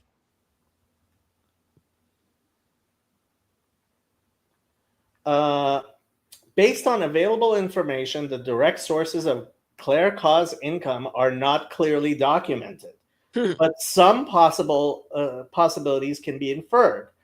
Book sales. Nah, she's not selling books. Public speaking and media appearances. Yeah, nobody's giving her money. Social media and blogging. Yeah, nothing's monetized. Possible employment or freelance work. Her LinkedIn profile, you still have a LinkedIn profile? And yes. Academic affiliations with Kingston University indicate she might have or had professional engagements that could contribute to her income. However, specific details about employment or freelance income are not provided. Given the controversial nature of her public persona and activities, it's likely that any income from traditional or mainstream sources might be limited. Therefore, her financial situation could be supported by a combination of these less conventional income streams. Does George Soros fund? You wouldn't approve of me. I don't know why you keep associating him with me. I think so I have this theory that to really understand where the funding source for covert operations must ultimately originate, you have to look at what the practical results of that thing is. And more than anything, I think you're pushing either Nick Land's view of accelerationist Marxism or George Soros's Anarchy? Well, Soros is considered to be liberal, and Land. Well, I'd be offended to be called an anarchist. Really, theocrats are not. Well, yes, Not but you anarchists. realize that what you're doing, I mean, basically what you talk about just pushes people away from what you claim you are advocating for. So my assumption is whoever is paying you must be an advocate for the opposite of everything you claim to advocate. Well, how about nobody is paying me, and I sincerely believe that the Quran is the best available guide to humanity, and my interpretation would be more popular with Western governments than their kind of interpretation. But you must be eating lunch somewhere. Yeah, but, well, I'm not going to disclose to you my sources of income. I get by. Yeah, so there's dark money behind No, it's not your dark effort. money. I live modestly. Yeah, but you must be then, I guess, independently wealthy. Possibly. So Or I just get by, with very modest, because I live a very modest lifestyle. Well, I mean, No, modest life. You're not eating at soup kitchens, are you, Claire? Not quite. But I Are managed you to eat a living on healthy the diet. government dole? Are you a parasite to the public, Claire? No, I wouldn't say so. How's your daughter doing? She's doing fine. How's your ex-husband doing? I don't have any ex-husbands. You had a child outside of wedlock? I don't understand. Claire! What? I am shocked. You had a child out of wedlock? I didn't say that. She's a qualified but attorney. Even if I did, it wouldn't invalidate anything I say. Yeah, it would. No, because I'm saying I'm a repentant unmarried mother. If I were such a thing, it's possible to repent. Don't you know that? Is it? In secular Quranism, there's repentance? Secular Quranism is a legal system. So it's just a list of rules that you can support. So it's possible for even murderers to agree that murder should be forbidden because they don't want to be murdered themselves, and maybe but they still get put to death under Quranism. Yeah, but I mean, a murderer. So I mean, you had a child out of wedlock. Like, no, I didn't. Put to death, right? No, I didn't. I never. Oh, so what happened to your husband? Did you kill him? Think of Claire? the possibilities. Think of Claire, the possibilities. you did not kill him, did you? No, I didn't. But you're getting close. Now, are you able to discuss secular Quranism on its own merits without trying to suggest that I am in the pay of some foreign organization? It doesn't have any merits, you're Claire. quite Come on, we've of doing discussed this. There's no because merits. you lack the impartiality There's of no a merits. fair judge. It's an oxymoron, you know that. Come on, No, you passed the bar exam. It's a legal system, you and I'm saying the bar exam. You're actually afraid of it, aren't you? You're afraid of it, and that's why you can only come up with accusations. Oh, come on! This accusation of you're afraid of it. It's an oxymoron. Oxymorons are capable of existing.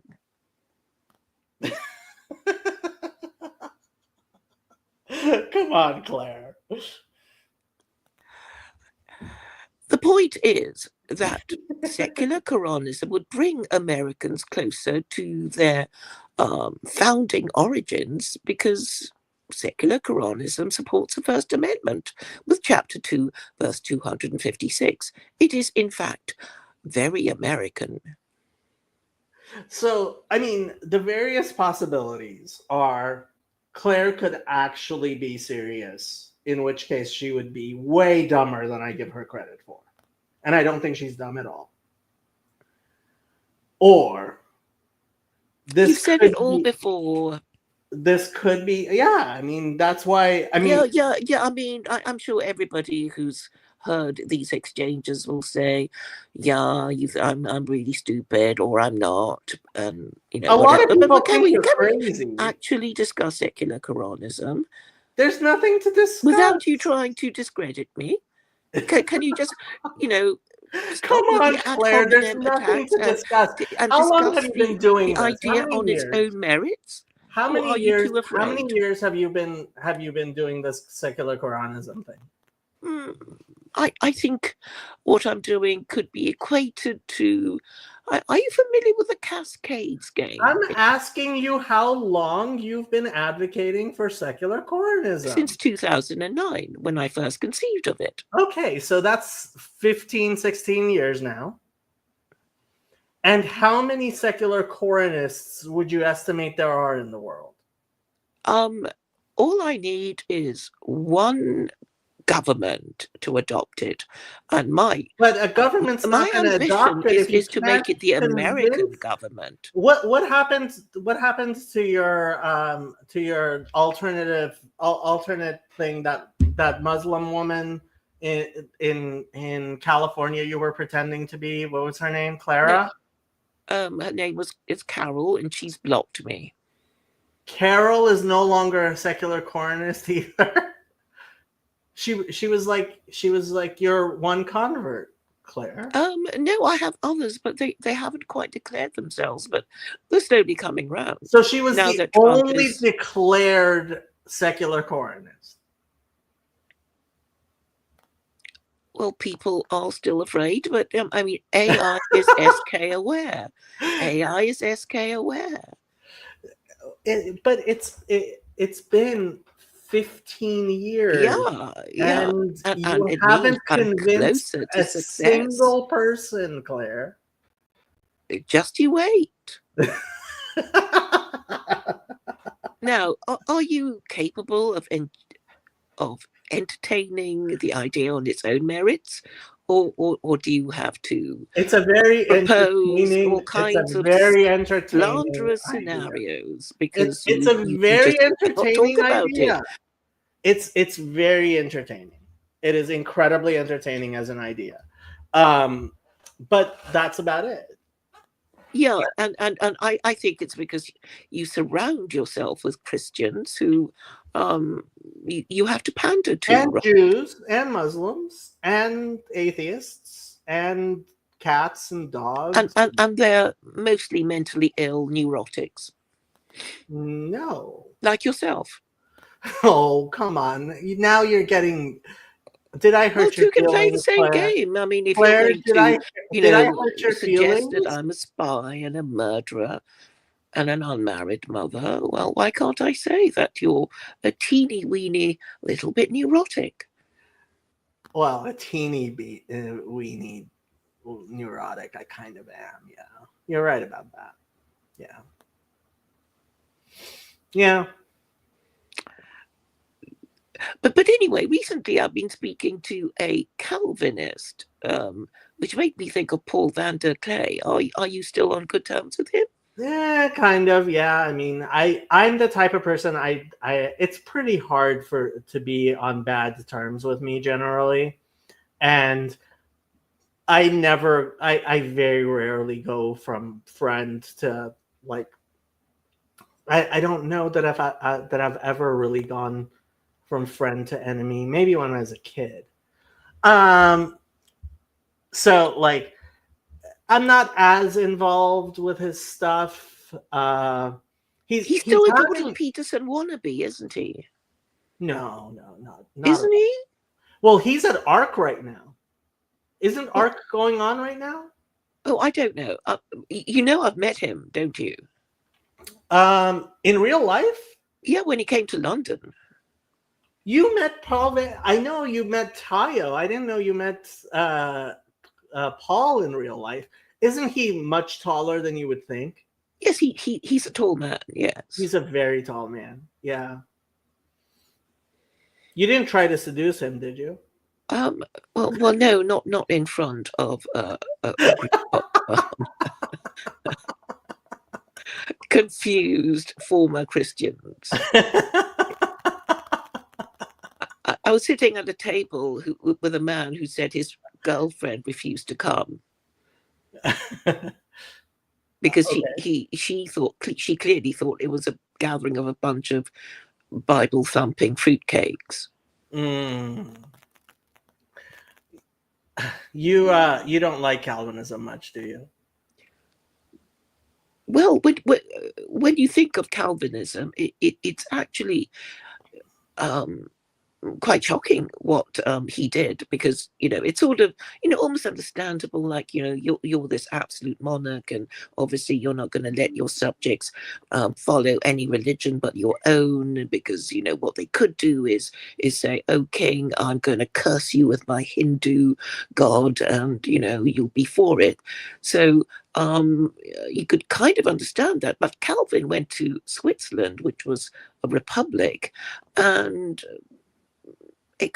had Michael Servetus burnt at the stake in Geneva, which was a republic. You are so this is one of the pictures I put up a lot on my channel. Do you recognize that? Do you know who that is? I'm just trying to negotiate. Wait. Oh yes, there he is. That's Michael Servetus. It is Michael Servetus, yes. And yeah, I would say he's almost the patron saint of my channel, really. Is he really? I mean, that was how we met, because I found that denunciation of Servetus on your channel, and that was what made me decide to contact you. So we now know. Well, I never denounced Servetus. I denounced the murder of Servetus. Well, Calvin was instrumental in. Yeah, and I denounce Calvin for doing that. I'm sure I sent you a video. I think you have me blocked on Twitter, but I did send you an interesting video of some Christian comment about Calvinists. So basically, Servetus believes in predestination, which goes against this idea that God gives humanity free will. Yeah, I mean, yeah, that's. I mean, I spend a lot of time making fun of Calvinists on this channel. Yeah. So you think, as if Christianity wasn't bad enough, why do you want to take the free will away from these Christians, and say, predestination? Well, it's very gloomy, isn't it? And also it tends to make people give up and think, oh, I'm going to hell anyway, so I might as well enjoy my sins, kind of thing. And then I realized that the thing that made Calvin successful was him saying it's okay. Usury is okay. So you think it's usury that makes? Well, I mean, under secular Coranism, you wouldn't allow usury, right? No, I would allow individuals and governments to default on their debts if they repay the principal. So that could potentially be very popular indeed, with so many Western governments over their heads in debt. Why do you think it is that your views aren't popular? Because most Westerners are Islamophobes, and it's also a big ask to say to people, look, your liberalism is kaput, and so is your Christianity, and you've got to adopt Sharia, and Well, you're in London. There's a lot of Muslims. What about them? Well, all they're doing is challenging the Trinity, and it's like most Christians are already atheist, right? Because Paul Vanderklay is apparently currently streaming. Let me see. Oh, that's a coincidence. Well, he's in London with you. Oh, Yeah, I didn't he know is. that. Well, it's a bit late for him to be streaming, right? It's 5:30 in the morning. Uh, Are you sure where he's not you are? now? Yeah, I mean well, isn't that where ARC is being held? Where is ARC being held? Well, it might be, well, Germany. I think it's all. I think it's based in Germany, as far as I know. ARC 2025. No, it's being held in London. Right. I'll have to look that up. I didn't know. But anyway, that's a burnt and bloody history of Calvinism. Well, yes, we know that with the history of Calvinism. Well, Paul is streaming right now. Do we want to watch Paul stream, or do we want to keep on talking? Yes, do share.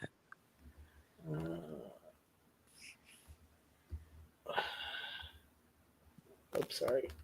There's Paul. Where'd we go? Well, he's been streaming for 45 minutes already. Oh, Let's see. he looks like he's in a hotel room. Yeah, I mean, he's at ARC. Never, not never. I seldom play branding in the middle of anything, and I guess this isn't in the middle of anything. This is in the beginning of something. So welcome Embody. And yes, it is almost 5 a.m. here in London. Still a little jet lagged. See, he's in London with you. At this hour of the day. Not Got a text from in the same room, though. Yeah. Looking for me, and the videos starting to come out of ARC already. I'm wearing a suit this year, so I've learned my lesson from last year. You should go say hi. There's a bunch of things to say. CBAX has been giving some nice reports. So Hmm. I'm wearing a little bit better here. I'll see where that Christian Baxter is at ARC. I can put a sock under this little stand. What does ARC stand for? Angle a little bit better. Christian is one of the guys with a Well, yeah, there's lots around of here. So He's a really nice guy. I don't know how much I should talk about the everything coming up to this. I think that's right. Rick was Paul spotting on the ARC videos. Where should I begin? The trip so far has been great. The Galway event was great. The priest at the Romanian Orthodox Church recorded the part of the event with myself and Paul Kingsnorth. And when I attended the Orthodox liturgy on Sunday morning, he said, "Oh, you should definitely have that. I'll have Paul send it to you." So once things settle down a little bit, probably when I get to Cassidy and Ferdy's, I'll have time to download that. I can upload it to the channel and all that kind of stuff. When you're on the road like this, getting good Wi-Fi is not an easy thing. I'm using hotel Wi-Fi right now, which seems to be okay, but I would assume that this hour in the morning, there's not a lot of people using the Wi-Fi, so it works pretty well. CBAX has been, it's been wonderful that CBAX, is on this trip. At least will not be following me to the Netherlands or to Germany. So, but this part of the trip he's been documenting, which has been awesome. I've loved watching his videos. So if you don't know Christian Baxter or YT or his channel, you should find it. And you can find you can find videos about ARC. And he got a little rant from me last night as I was a little frustrated with something. But let's talk about ARC. Get the sleepies out of my eyes. Let's talk about ARC 2025. Some of you might notice that I set up a little live blog, which I haven't been terribly live blogging, but I did make a little report from day one on that live blog. I'll get into that now. So, general things about ARC. I made a video last year called Jordan Peterson. I'll drop a link maybe in the comments. Jordan Peterson ARC Day 1. Jordan Peterson's ARC Day 1. The quest to renovate secondhand liberal lions. And everything I said in last year's video is pretty much the same for this year. All of the themes. I was riffing off of Eric Torenberg's Group Narcissism Substack that I had read last year. I'll put that in the live stream as well.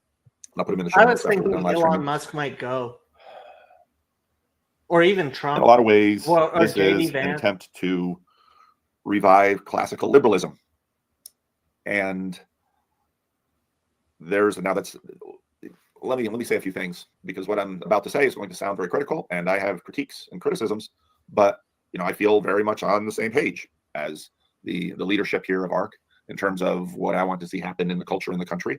So in a lot of ways, they are my people, which sort of makes the critiques and criticisms that I'll have all the more poignant, especially for me, because I have to take them into myself. So that Torenberg place talked about lions and foxes.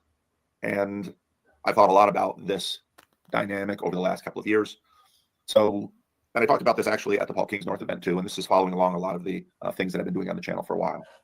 So when you think about state churches and nation states, the relationship between church and state, I think, and it's been a lot of the post-liberals that have highlighted this, the relationship between church and state is deeply connected.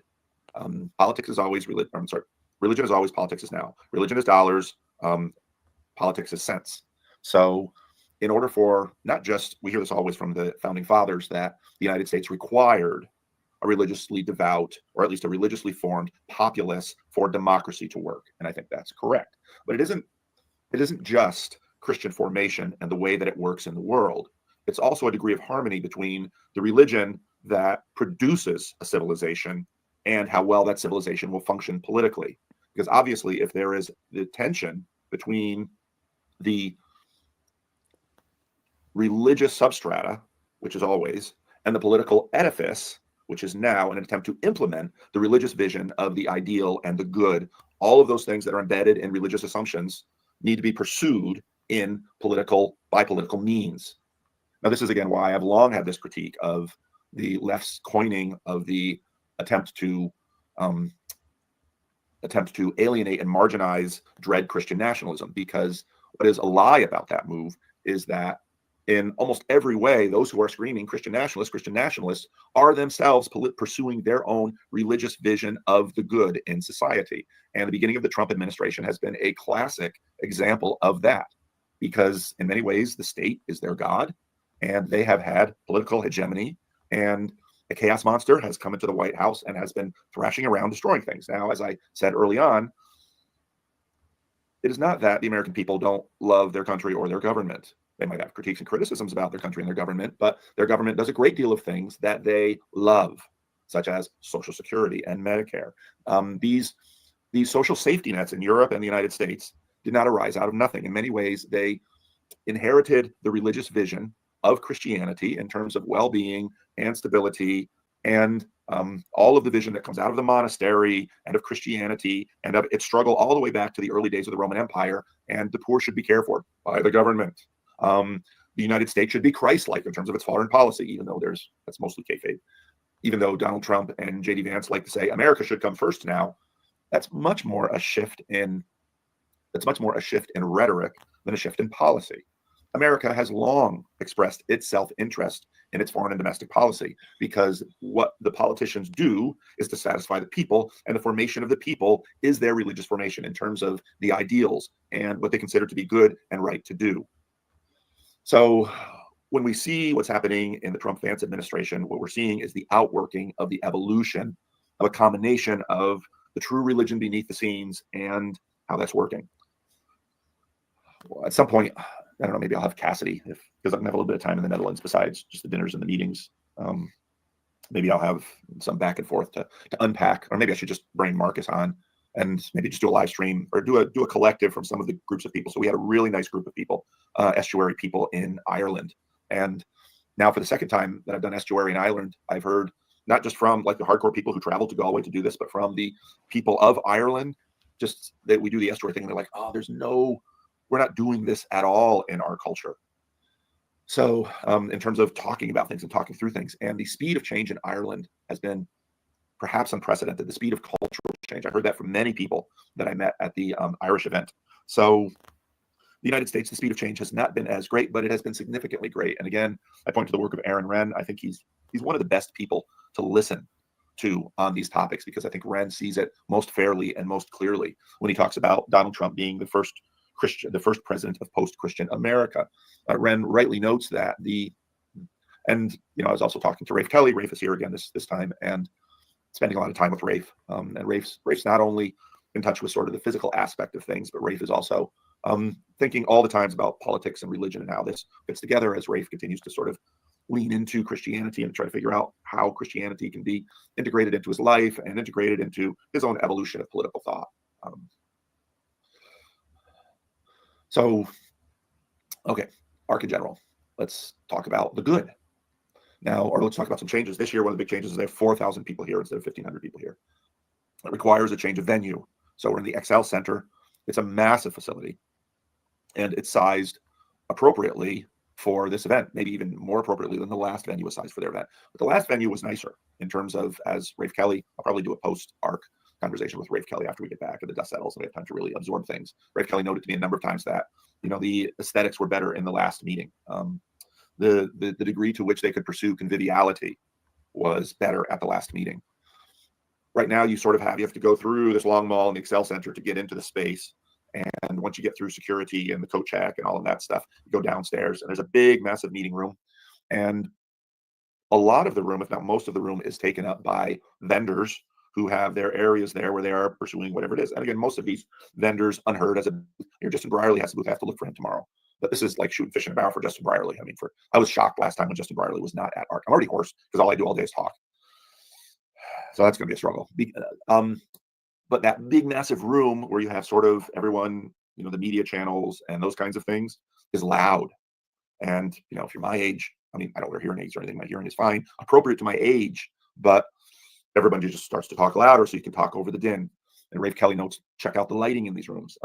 It's what you're dealing with is a big convention center. And so it's not different from, let's say, this Holiday Inn Express hotel room that I'm in, where it's very generic.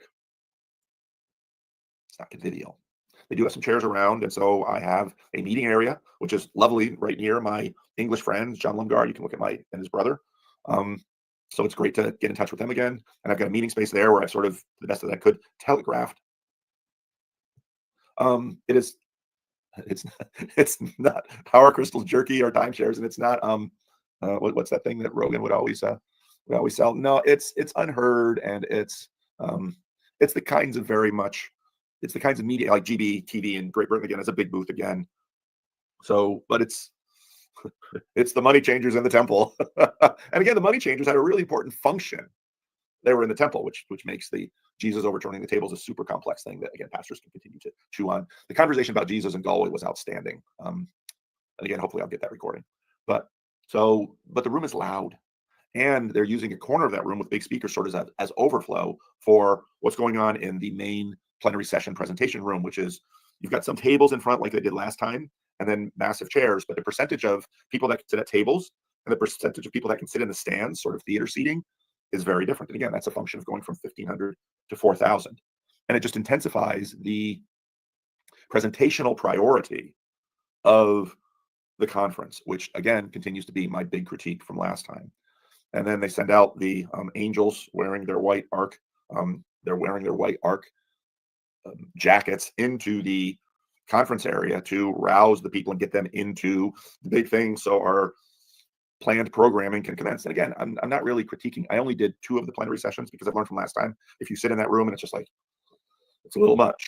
And we'll talk a little bit about, again, some of what's going on in terms of the presentation, at least the ones that I have seen. And many of you can watch the presentations because they are professionally recorded and professionally sound. And so you can see the presentations that they give. The huge reason to come to this conference are the people. Like I said, for Justin Brierley, this is shooting fish in the barrel. Got to hang out a little bit with Glenn Scrivener yesterday. He's here. Seabax, of course, is here. Rafe Kelly is here. Benjamin Boyce is here this time. Politically, they've probably shifted more to the right, and I think that's allowed by the vibe change. And I wonder if, like, Peter Boghossian isn't here, which surprised me. So there's a bunch of, oh, I got to sneeze. Maybe I'll play some branding while I sneeze. Hang on, I won't play the whole branding, but I do got to sneeze.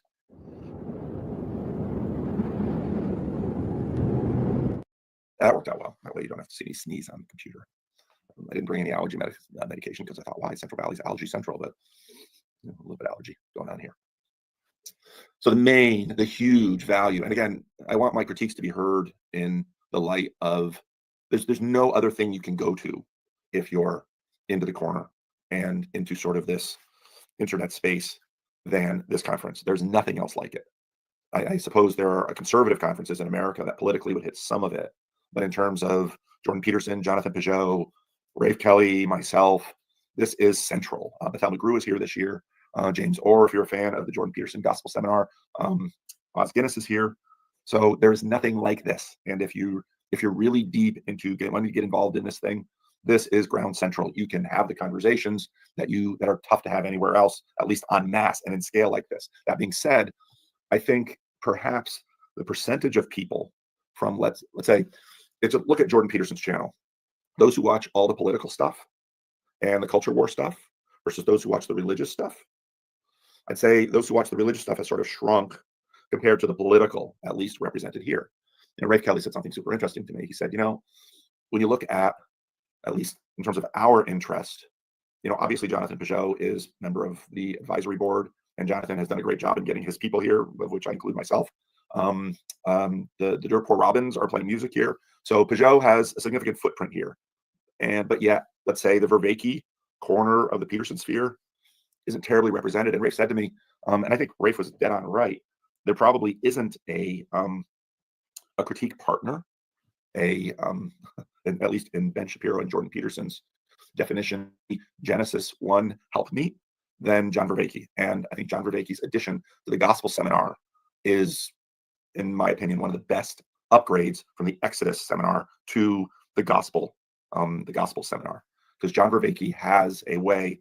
He and Jordan know each other, they trust each other, they respect each other, but yet there's enough critique that came out in the AI interview panel, the AI section of yesterday's plenary sessions, which I did attend.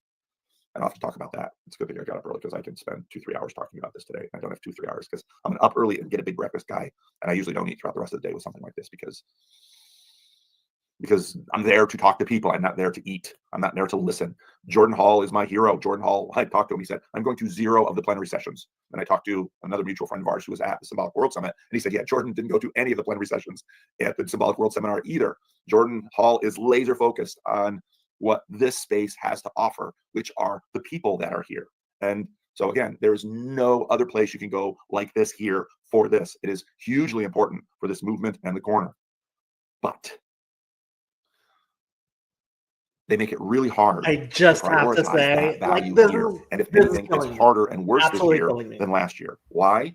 Because I think what they want to do is make this influential and successful. And one of the ways that you do that is numerical growth.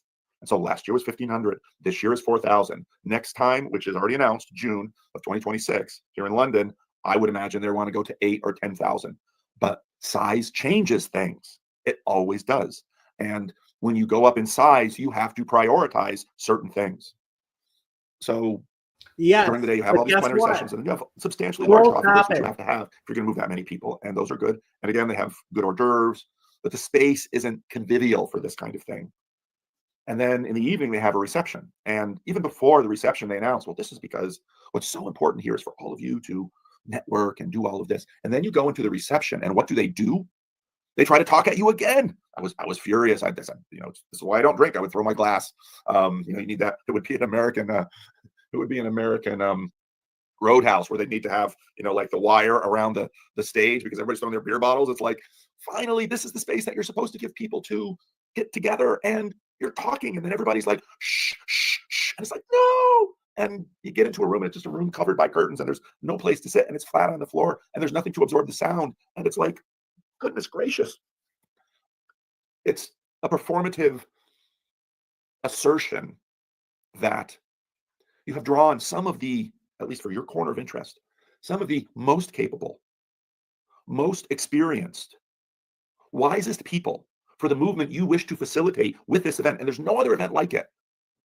And what, in my opinion, is the main opportunity of this event. By how you host this, you make it nearly impossible to fulfill. So that's why I'll put a link below of a little live blog that I'm doing where my goal is to host estuary conversations. Because, okay, so what networking looks like at a conference like this is standing around in a huddle of 2 or 3, talking to people. But because human beings are very status conscious, and this conference in some ways really elevates the status dynamic, because what happens, and I've been to political things because I live in a political town, and many of my people work in a very political space.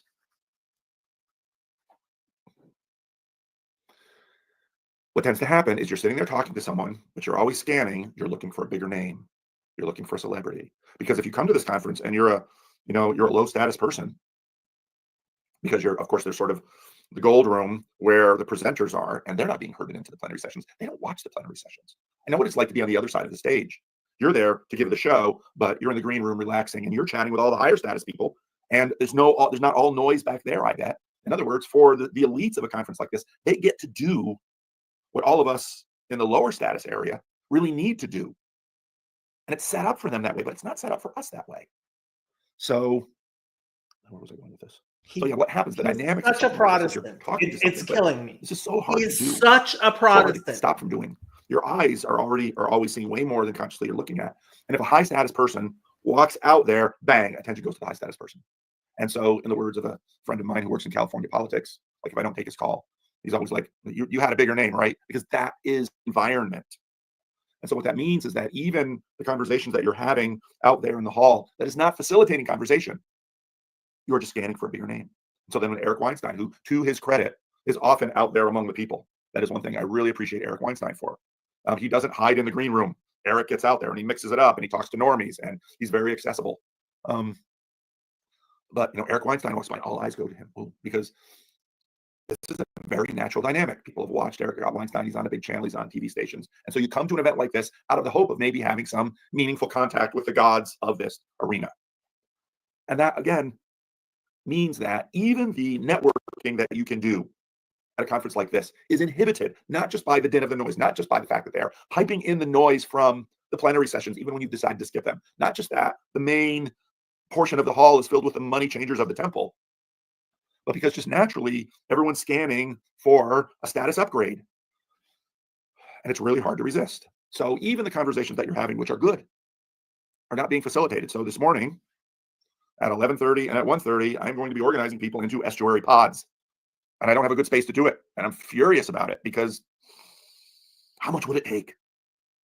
How freaking much would it take? And if we had a space Estuary that was quiet pods and are isolated, a breakout room where worthless. 6 to 10 people of these extraordinary people that are here. I meet the most This is extraordinary not people the here. That is why place. you come to this event. Not And they the are bringing with place. He experience doesn't and get it. ideas. And there's a degree of an alignment.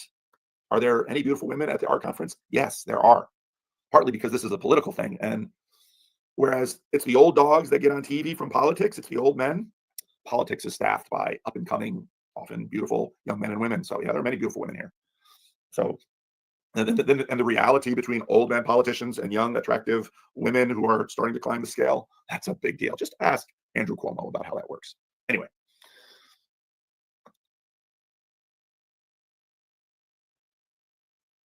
So the message I would have given to them, and the message I did give in terms of feedback to last year's art conference, completely ignored. Breakout rooms that are convivial, that are chazalic. Because it's a bad idea. 6 to 10 people can come, and then you say you're setting up little green rooms. In a way, yeah. Bad But just ask the idea. people to cycle through. Bad See, the story does idea. this. Bad idea. The people themselves who are in those rooms don't know what they have to offer the other people. I explained to. So Andy Wilkins was on the channel last year. He was here. He tries to make healthcare more humane. And I did a video where I compared him and Jordan Hall. And I had Andy Wilkins and Jordan Hall was right over there. And was like, oh, you two need to talk. And so I took them and I brought them together. And they had a wonderful conversation. Yeah, that's how it works. You actually deliberately bring people together. I am now. I get emails from corporations that want me to pause, and here I'm going to talk about such and such a corporation or Action Water Sports. I hope I never have to do that. So today, 2 estuary sessions, one at 11:30 and one at 1:30, and I put them around the plenary sessions that I myself want to go to because I think it is important for me to get into the plenary sessions because they are important too, and I'll talk about the plenary sessions in a minute. But please, please, please, as I was talking to Andy Wilkins, you have to ask yourself, okay, what is the goal of ARC? What do you want to accomplish? I think what they want to do is support and resource leadership development in the broader culture towards the ends which they identify. But nothing that they are doing here besides the basic networking, which is the main reason to be here. And it's substantial. And there's nothing else like it. That is the truly great accomplishment that they pulled up with ARC. They're not trying to facilitate it at all. Or, no, I think they think they're trying to facilitate it, but they're doing so many things against what they want to do. And exactly. Remember that comment on the He's a Jordan Peterson, Protestant. Spencer Clavin He's video on the Daily 100% Wire that Val McGrew sent to me, and I've There talked about is it a few no times, helping this. where this There guy is is like no watching this helping this. rich conversation between Jordan and Spencer Clavin, and the only access he has to that world is leaving a comment, and he says, I feel like I'm sitting outside a lavish restaurant, I'll embellish it a little bit, in the developing world, and I'm the poor kid with his nose against the glass. In some ways, ARC is like that. Because I look around, and fortunately now, because of the channel, because I have a network of people now, because we have developed this little corner of the internet, which is not just presentational, Hierarchy, but it's Bishop participatory. Vander Clay. People will come to me and say, you need to talk to this person. And so John Lumgar connected me with Daniel Strange, who teaches at the seminary that Glenn Scrivener went to, and John Lumgar, who knows a lot of people, connected me with Daniel Strange. And we started talking for a minute. You know, it takes a few minutes to sort of find each other. And then it was, what he is doing academically fits so well with that's both my Dutch not the Calvinism point and what of we're it. doing in the corner. The That, I'm plenary going to have my channel. sessions And are the what more we give you connected, the the more excited fuel. both of us got, because it was Which the is whole why business we shouldn't be of going to the finding each other. plenary sessions. Yes, my sister. How come I'm not sleeping? It's called jet lag. And it's not uncommon that I wake up at this time of the morning. I usually I'm in bed with my wife, so I just stay quiet. I might listen to a podcast. I might pray. I might think about a sermon. I do all those things usually. But here it's like, I'm not going to get any time of day to talk about this. I didn't have time last night or energy to make a video. So I'm freshest here. That's right. I get up early, eat a big breakfast. Yes, exactly. Now, John Paul, I know who you are.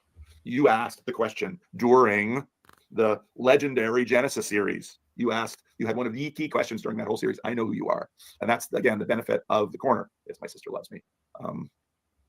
And that's right. That's exactly right, Yosef. And so I am, in fact, running estuary side stream at ARC. That is what I am doing. And yesterday I was unsure because, you know, this is how I got into YouTube. I stick my big nose into their business. And Jordan Peterson, and last year at ARC, you know, it was funny because both for Brett Weinstein and Eric Weinstein, I was sort of in this one smaller gathering, and they saw me. At first they looked as if, oh, it's a familiar face. This was just biologically you look, and it's like, but then they realized, oh, this is that really annoying guy who does commentary and critique on our videos and isn't always positive.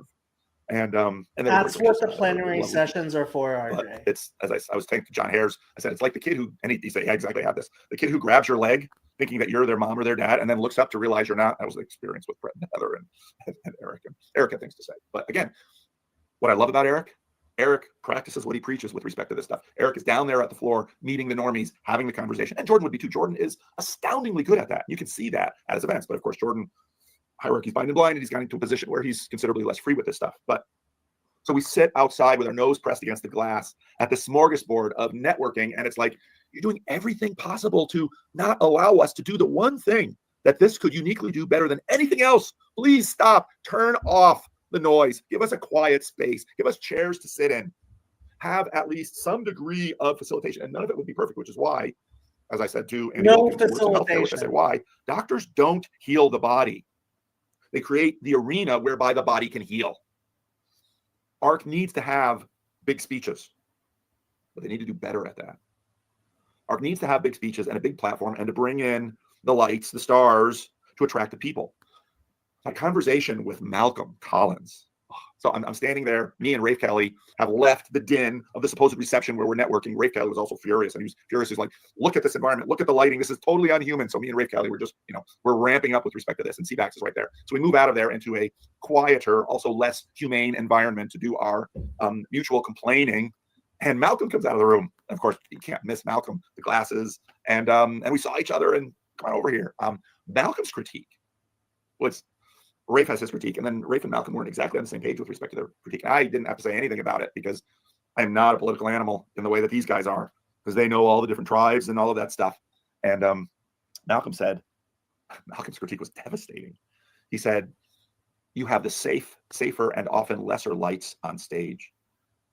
And this is, and actually Malcolm disagreed with Rafe, but I think Rafe's critique was actually true, because Rafe said, this is covering up the fissures in this new right-wing consensus that toppled the cathedral. And Malcolm basically pointed out that you've got some serious lights in this room with respect to that counterculture movement, who are not on stage, and they're not on stage because they're politically difficult. And of course, Malcolm is Malcolm. And Malcolm and I proceeded with Neil from Dorport Robbins to have very interesting conversations about. Malcolm says that my channel and his channel have about the most overlap that he and Simone have with their channel. But what none of the Orthodox watch his channel. The commonality between my channel and Malcolm's channel are Mormons and Catholics, which is really interesting. But the Ortho Bros don't.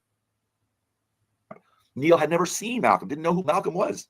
Fascinating. And again, these kinds of interactions, you can do them no place but here. And what I'm afraid of is that I think ARC came out of the gate October of 2023, gathered the people that they needed. They want to expand it to 4,000. That's helpful because it adds more room for Marcus, for More Christ, and CBAX, and Andy Wilkins, and a whole bunch of people that are here but weren't at the last one. So in that sense, the networking is richer because it's larger. But some of the dissident lights, well, that's not true. The group has shifted. It's been able to sort of shift to the right because it can, partly because of the Trump election. So it's fascinating. Plenary sessions. So I don't know, I might get caught by this rave again, but I went to two. I went to the opening one because opening words are important. I thought the speech given by, it's just my bias of the aspect of this I'm most interested in because I am a minority here. The most interesting part of this movement is the religious movement for me, not the political. I thought the speech given by the Secretary of the House was a good speech. It's a really good speech. I'm going to have something to say about a couple other speeches at some point, but I want to do that when I can play a bit of the speech and talk about it. I didn't know the new head of the Conservative Party in the UK. She gave quite a speech. She was a woman of African descent who, may very well be the Prime Minister of England at some point. She gave quite a speech. And I thought what she really nailed, it was really a very good speech. I mean, this is why it's kind of good to do this after a day. Because I thought she really nailed, she said, this is not so much a crisis of values, because there is a large degree of consensus between left and right in the West. This is a crisis of confidence. And that gets back to last year's video about lions versus foxes. And so again, this conference is all about the return of the lion, or they want to be the return of the lion, but they're sort of a bobcat size thing. And now bobcats are bigger than foxes, or maybe they're coyote. They're not really quite wolf size, but again, wolf is sort of the wrong symbolic resonance. So everything I said in last year's critique still holds with this critique. The best section of the morning was a panel discussion. The Archbishop of the Coptic Church in England. Oh. Again, the value of something like this is you can introduce someone to the world who should be introduced. And so the conservative member of MP, conservative MP for the head of the Conservative Party here, I'm glad to have heard her. The Archbishop, the Coptic Archbishop in London, really good. Another woman, that whole panel I loved. But as Rafe Kelly said to me, he said, there's no time in those panel discussions to actually really get all you get is sound bites. So, and this is for most of us in this room who are conditioned now to 2, 3, 4 hour podcasts and YouTube, and you have these tiny little panel discussions. So they're like hors d'oeuvres. When you come to something like this, you really want a meal. In the other session, so they had Peter Thiel in virtually, and it was kind of like we got going here. But this is a early morning hotel room live stream.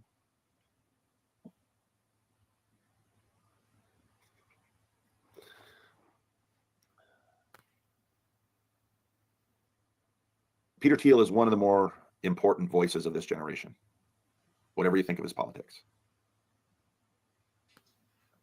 And is AI, I mean, if you're going to really try to get into the AI questions, is Peter Thiel the person? Now, he started out with his strength because he talked about all of the kinds of topics that he's really good on. He talked about decadence and talked about stagnation. And so that is connected to AI. The better section of that was Mary Harrington and Jonathan Peugeot, who I thought both did very, very well. And Mary Harrington, I love both Mary Harrington and Jonathan Peugeot, so I thought they did very, very well. The topic of AI is a huge and hugely important topic. One that it's sort of like trying to have a conversation at the beginning of the 20th century about the automobile. At the beginning of the 20th century, they had no idea of how the automobile would change the world. At this point, we have no idea how AI is going to change the world. I think we're probably, I don't know how frightened people were of the automobile. I'm sure there were AI plenty of is detractors nowhere in the what you 20th think century it with is. respect to the automobile. And I'm sure many of their fears were realized. But there were all sorts of consequences, positive and negative, that none of them could imagine. And that's where we are with respect to AI. Hugely important topic. And of course, I think Mary and Jonathan Peugeot are two of the better voices. But as one of the real interesting moments of this political sea change that we are living through, and Rafe Kelly articulated this very, very well to someone who kind of dismissed him. What does it say that your coalition is made up of transhumanists and ancient religious people? And so that's why you've got Jonathan Peugeot and Mary Harrington, who are on stage saying, this transhumanism thing, you better be super careful with that. It is in many ways the logical extension of the wokeism around which this political movement has found their common ground in order to resist it. But transhumanism is a further development of wokeism. It is not the alternative to wokeism. And it has everything to do with identity. And so, they had the topic right. But Peter Thiel not being in the room, it's devastating.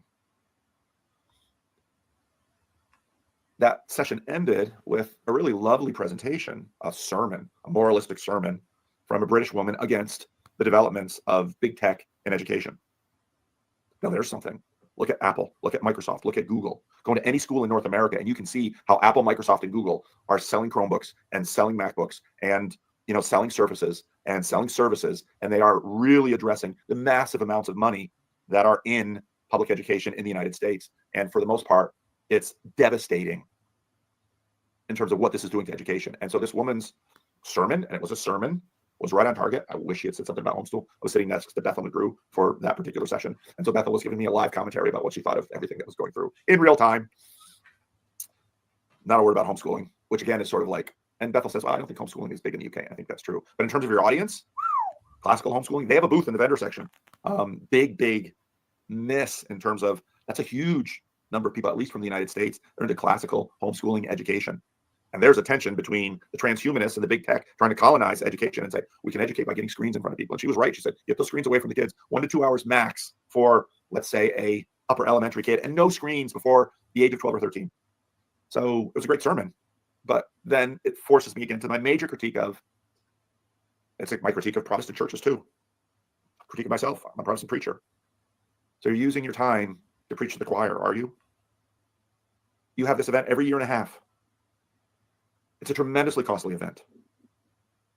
The success of this movement will depend on attracting the kinds of very competent, well-experienced people that you are drawing to this thing and having them leave here and say, wow, this was exactly what I needed. That's how you grow a movement. Satisfy the people you're looking to develop, because these people are thoroughbreds and they are hungering for more. It's like Neo in the Matrix when they plug them in and they're like, how's it going to take this? It's like, boom, give me more. That's what the people who come to ARC are like. Give me more. And if you treat them like they don't have a voice, like the most, they will, like I tell people with homeschooling, say, you don't need the best curriculum. You don't need to be a super teacher yourself to homeschool. What you need to do is to create a resource-rich environment. Get rid of the poisons, the toxins in the environment, and the little animalitos in the estuary and in the tidal pools do their thing. And that's what this conference needs to do. It needs to get out of the way of the main thing that can happen here to make this a truly unique opportunity. And they are squandering it. And every year they don't learn this opportunity to feed this movement will diminish. You're not feeding this movement with 15-minute talks from people that can be found presenting their ideas better through publishing or through YouTube. That is not the kind of resourcing that an in-person event needs to have, which is why in our product placement here's my advertisement, the estuary events. Now the Midwestuary, it's going to be a lot of big stage, and there's a place for that. People are super excited to meet the people who are coming to the Midwestuary in August. But, to the degree that we can with a group that size, we will have breakout and estuary sessions built into the conference. The Northwestuary Nate Hiles conference nailed it. I don't know that we will hit that again, but we're going to continue to try. And if I can get doing conferences at Living Stones regularly, the challenge is getting MIT. Yeah, that's what Chicago's about, trying to wed this. And what I want to do at Living Stones is because Living Stones is a small facility, smaller conferences between 60 and 100 people. But I'm going to try to get the people in there who will, like Eric Weinstein. Again, I don't know that Eric will ever see this, but Eric, to your credit, you are doing it right. And if I see you on the floor, I know we had our little very interesting moments last year, you and I, Eric. I am going to lead in with, I super appreciate the fact, and Jonathan too. Jonathan is out on the floor, and others too. But in terms of Jonathan, I expect this from Jonathan because Jonathan's Jonathan. Jonathan Peugeot, incredible gift to the world. I just love Jonathan and the way Jonathan acts and what he does here. And Jordan, I truly believe Jordan would love nothing better than to be out among the people, because if you've been with Jordan at places, he loves it. But Jordan has bodyguards, and Jordan, there's this little, as someone said, Jordan comes onto the floor, there's this little donut that follows around him, and hierarchy's blind and blind. And so the way to counteract that is you have to anticipate these, and you have to structure for it. You have to structure for it. It will not just happen. because of all of the other things you have to structure for it. And they're doing everything in the wrong direction to impede it. And I'm the kid against the glass saying, oh, it could have been so great. So, and they say, well, what do I tell people? You know, if you see something done wrong, do it right. And so that's what we're striving for with our estuary conferences and our estuary retreats and the estuary movement. Estuary movement is about creating that tidal pool where the people can come together. And so yesterday by 4 o'clock, I never mentioned his name, but a really integral guy to this corner who likes to stay behind the scenes, says to me, Jordan Hall is looking for you. Jordan Hall came up and he said, where's Paul Vanderklay? They wanted to do the estuary though during Peugeot and Mary Harrington's thing. And no, I was going to be in the plenary sessions for that. But I said, when I launched this morning, I didn't know if anybody would pick up on it or people would say, oh, that's, why would I sit down and do an estuary thing right now? That's Paul Vanderklay's little weird shtick. But people by the end of today were hungering for it because they'd had enough of the little impromptu, gotta keep my eye on the time, the little impromptu sidebars and always scanning for the better name. And they wanted to sit down with these amazing, valuable people in a quiet space and use the estuary protocol to say, what's on your mind? Pitch to the group. What's on your mind? What's on your mind? Oh, that idea, that's really good. That idea, that's really good. Let's bring them together and integrate and do the synthesis and come out of that estuary meeting with the valuables that I came to this conference to bring home. The relationships, the book ideas, the networking. It's driving me crazy. So I give CBAX CBAX is just a sample of the rant. This is the real rant.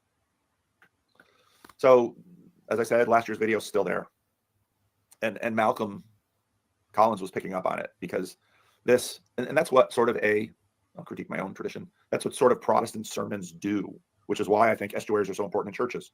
Because in this age of social media, people won't sit quietly in their chairs. Why? They stopped coming to church. I think part of the reason that Orthodox liturgy is doing pretty well in this moment, it is more participatory. That is why high church liturgy is coming back in a way, because it's more participatory. And watchers of screens and Protestant homiletics are saying, I want to play, I want to join, I want to have a voice, I want to participate, I have something to contribute. Please, would someone listen?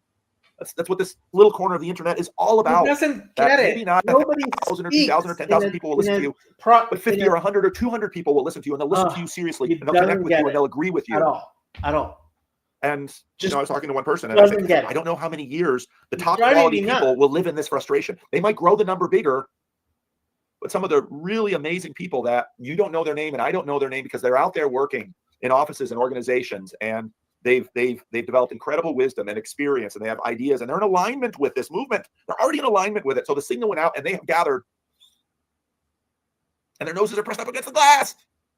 But these are high value, high agency people, and I'll tell you, high agency people whose noses are pressed up against the glass, they will not tolerate this because they will go back out into the world, and they will continue to do what's satisfying and meaningful and continue to help the world. But art as a thing of value will not be valued. And you might say, well, Vanderklay, you're just, selling your shtick, which is estuary. And I'll say, yeah. And I don't have a problem that estuary is small. I don't have a problem that our estuary conferences don't have thousands of people. In fact, the value of the estuary conferences will be that they're small. And that's why we need to keep multiplying them and try to contain the costs so that this is how you develop the people with agency and wisdom that creates a cultural transformative movement, which is what we keep hearing from the people on stage. We want to transform the culture. Well, then you're doing it wrong. Now, I understand, and I'm a Protestant. I understand the position of the pulpit in the 17th, 18th, 19th, 20th century to create a movement. But this is the 21st century. And if you're really going to create the movement, you have to create the farm teams and the young players. And the way to do that is not talking at them. The way to do that is the way you create any good leader. You give them responsibility. You give them something to do. You let them fail, but you're alongside, and then you help them do the thinking and the facilitation to develop. That's how you create leaders. You don't create them by talking at them. The educational and university systems are bankrupt because they're still way too Protestant. We just talk everyone to death. And here I'm on YouTube talking you to death. I even dropped the link. Gosh. We start a little later. I want to go to breakfast early because in a hotel, the best breakfast is early. So I don't know if I'll have to, but I got to drop the link. I got to practice what I preach. So, I'm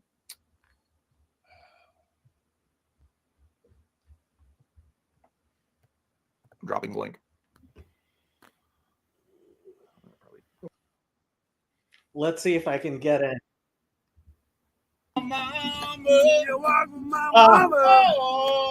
Great. Walk with me too. Okay. Walk with And I'm done with it. Yeah. Walk with me and walk with me too. Oh, Yeah, Jesus journey. He's driving me nuts. He thinks that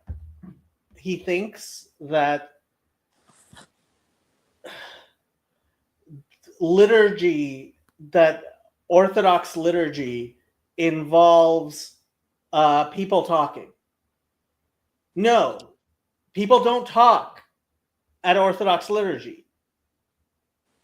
I think he's just talking about different people making connections with each other and feeling part of a community. Right. Which the way you do that is by, yes, having breakout sessions, but his breakout sessions are again the Protestant thing. He doesn't understand that different people occupy different roles in a community, right? This is my main problem with estuaries, which for some godforsaken reason are still being held at my house, and they shouldn't be. You know what? I have to tomorrow. I have to go by this Presbyterian church here and see if they'll let estuary in there, because I'm done. I'm so done. What's the problem? I still don't understand, Jacob. Paul Vanderklay is a Protestant, and he recognizes that the problem is Protestantism. Yet he refuses to address the problem of Protestantism because he's a Protestant. What is the problem of Protestantism? I think the largest problem is what they call the priesthood of all believers, which is this idea that you don't have bishops, you don't have priests, you don't have multi-speed religion, right? You don't have a society where some people are elevated above others. You in essence, you pretend, and of course, within Protestantism, this is all bullshit. But this is part of the problem of Protestantism, is the lying, the constant, incessant lying. About what? Which goes back to your point to the Trinity, right? Like the lying starts with the Trinity. Yes. Because everyone who has two brain cells, understands. Three gods are not one God.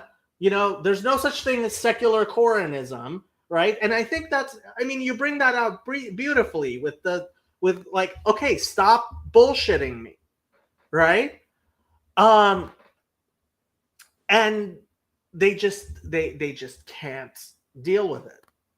They can't deal with, okay, stop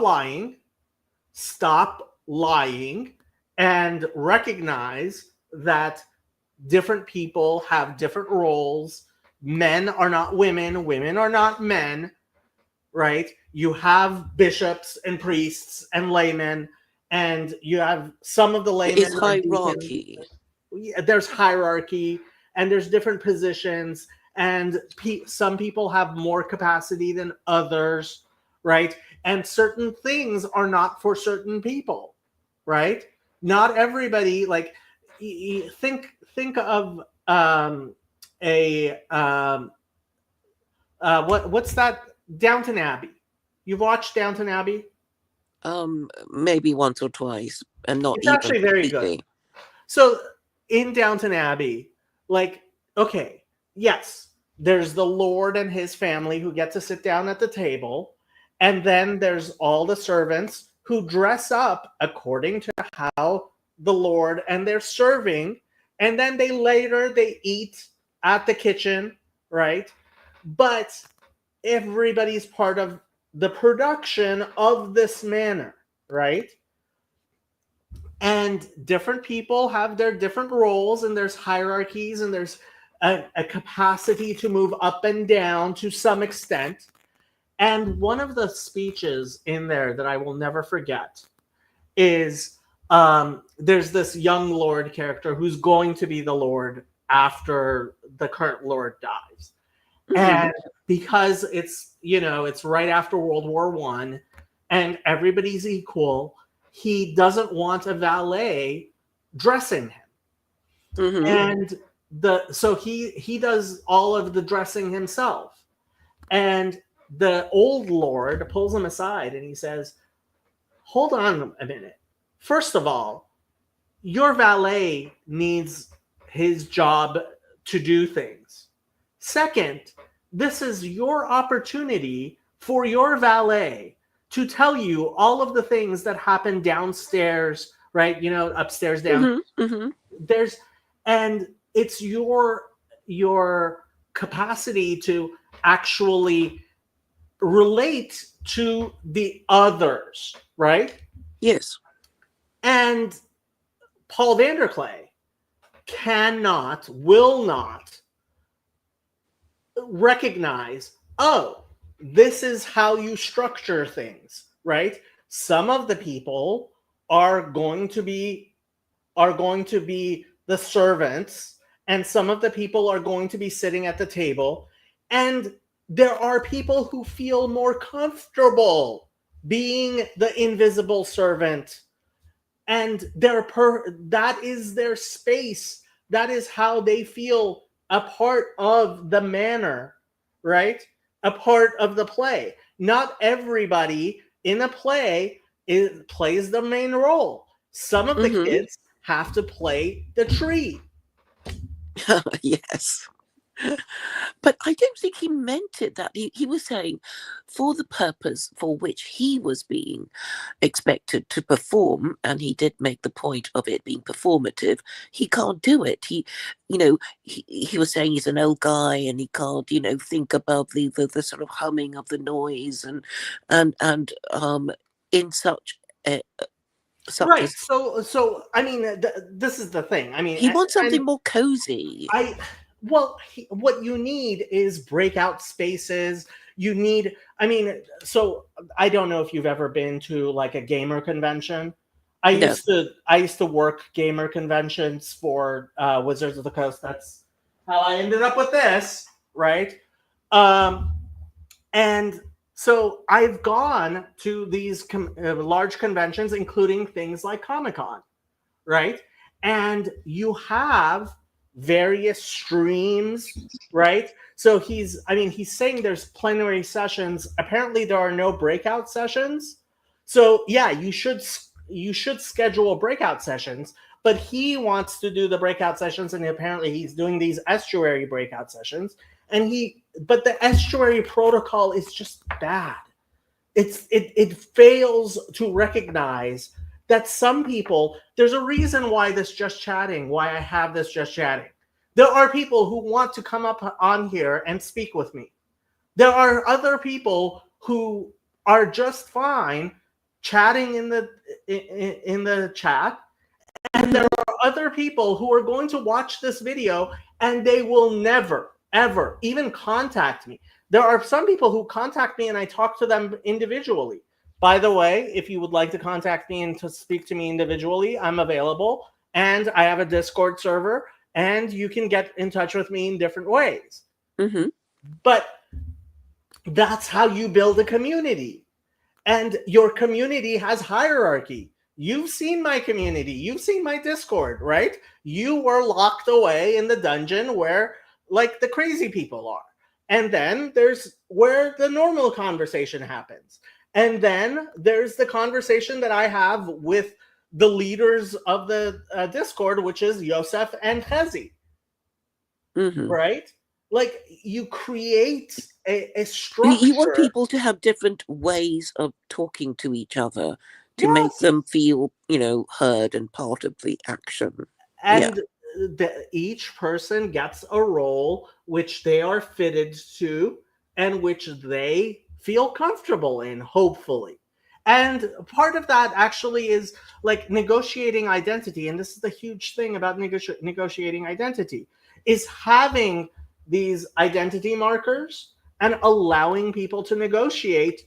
Okay, I aspire to a particular thing. And sometimes you have to tell someone, I'm sorry, but like you don't have the skills, or this is not, and you should make that explicit, right? And because of his Protestantism, like he can't have a bishop, he can't have laymen. Like the idea, it's priesthood of all believers. There's no laymen. There's in his estuary protocol, there's no place for the person who just wants to sit and not talk. And guess what? At least a third of people just don't want to ever talk. They don't want to talk. They're not talkers.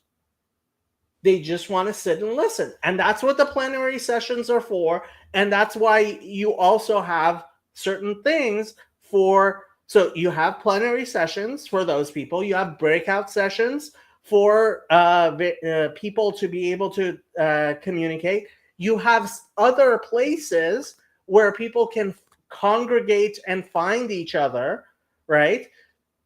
Including, you should have break rooms and stuff. And frankly, you need to have VIP passes and places that are like the green room behind the stage, right? Where only special, well-behaved people will be invited to. Of course. Yeah, as part of the status seeking that he was talking about. Right. And people who have gone through a certain, like, and that's why ARC is invitation only. Right? ARC is what? Only? Sorry, I didn't catch it's it. Invitation only. You have to have an invitation to even sign up for it. Yeah, I mean, you see, I went to one of the estuary sessions, and I think a lot of people just feel intimidated. Like, okay, you've all been divided into groups, and you have to introduce yourself and say why you're there. And, maybe some people find it intimidating. Of course they do. Yeah. And then once you say it, you're sort of committed, because everybody's so nice and you can't say your crazy thing or whatever it is. And even if you want a particular subject to be discussed, it might not always be. And then you might get angry that the bee in your bonnet is always ignored. Well, yeah. I mean, look, I think it should be evident and clear that you need to recognize that different people are different and allow for that. And he doesn't do that. So, well, I think what he's complaining about is that he's been hired, obviously, to serve a particular purpose, and he's saying he hasn't been given the facilities to shine in these circumstances. He's not kind of Hitler who can make these rousing speeches in this plenary session. He's a guy that can read the room and be nice to everyone and make everyone feel listened to, but he's not going to be any good in a convention center. I think that's what he's trying to say. Well, maybe. Anyway, okay, I'm getting tired, and this has been going for almost 3 hours. Yeah. But how are you doing generally, Claire? I'm doing fine. I just wanted to say before we leave the subject that it's very interesting, this thing that is going on. I bet it's something to do with this kind of final push to get people supporting the war in Ukraine, because the No, the war in Ukraine is ending. Yeah, I know, but the Europeans want to keep it going. If you've noticed, Starmer is kind of wanting to carry on. But Trump doesn't care. I know, but they don't realize it. The dumb Europeans don't realize they can't do it without the Americans. See, this is an important thing that I think is incredibly important.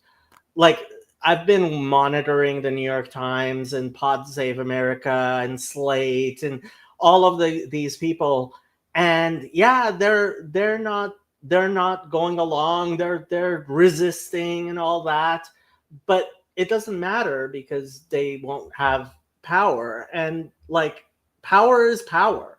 Like, it doesn't matter if you agree or not if you're out of power. Well, exactly, and they're too dumb to realize it, and that's why they're having these, displays of emotion and whatever.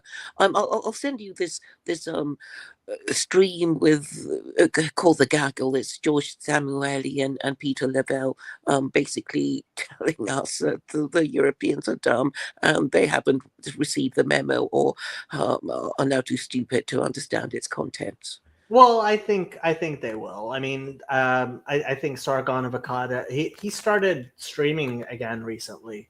I mean, you've heard we're back, we're so back meme. I think I mean, it seems it really does depend if Elon Musk can do what he's trying to do, which is actually cut $2 trillion apparently from the annual US budget without breaking the government. That'll just change things dramatically. I think that's the big question. And it doesn't matter flexing his muscles with regard to the Europeans by saying anti-immigration things, and and criticizing British politicians. I suppose they could respond by banning Twitter for us. Martin Shaw, I haven't had good experiences with Martin Shaw. Okay, I'm getting tired. It was nice talking to you, Claire. I will probably see you around. Paul Vanderklay is in. You could try going to the estuary tomorrow. Yeah, I think I might today. Oh, today. Okay. Yeah, it's today your time. So you could actually go down there and see. I mean, if he's having that estuary thing, figure out. Talk to Tayo. I'll see if he's friends with Tayo. Yeah, I'll do that. Okay, so okay, I'm then. going to end with my normal goodbye video, which you will love, Claire, because it's all about you. I'm going to use host's prerogative to put the Reverend Parcells to bed because he does need to get up in the morning. Sorry, Reverend. Thank you. But before he goes, I have a question. Let's say, God forbid, that I were to burn somebody at the stake for not being a Trinitarian, and I did not repent of that. Is that a salvation issue?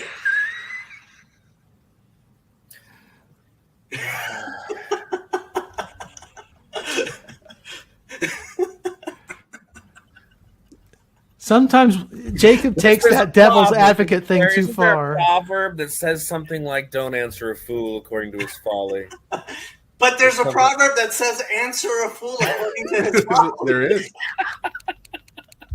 Exactly right. I'm going to leave it to you guys to determine, which of those was applicable in this situation as I go. So, but anyhow, good. Thank you, Reverend. Good to Thank chat you. with you all.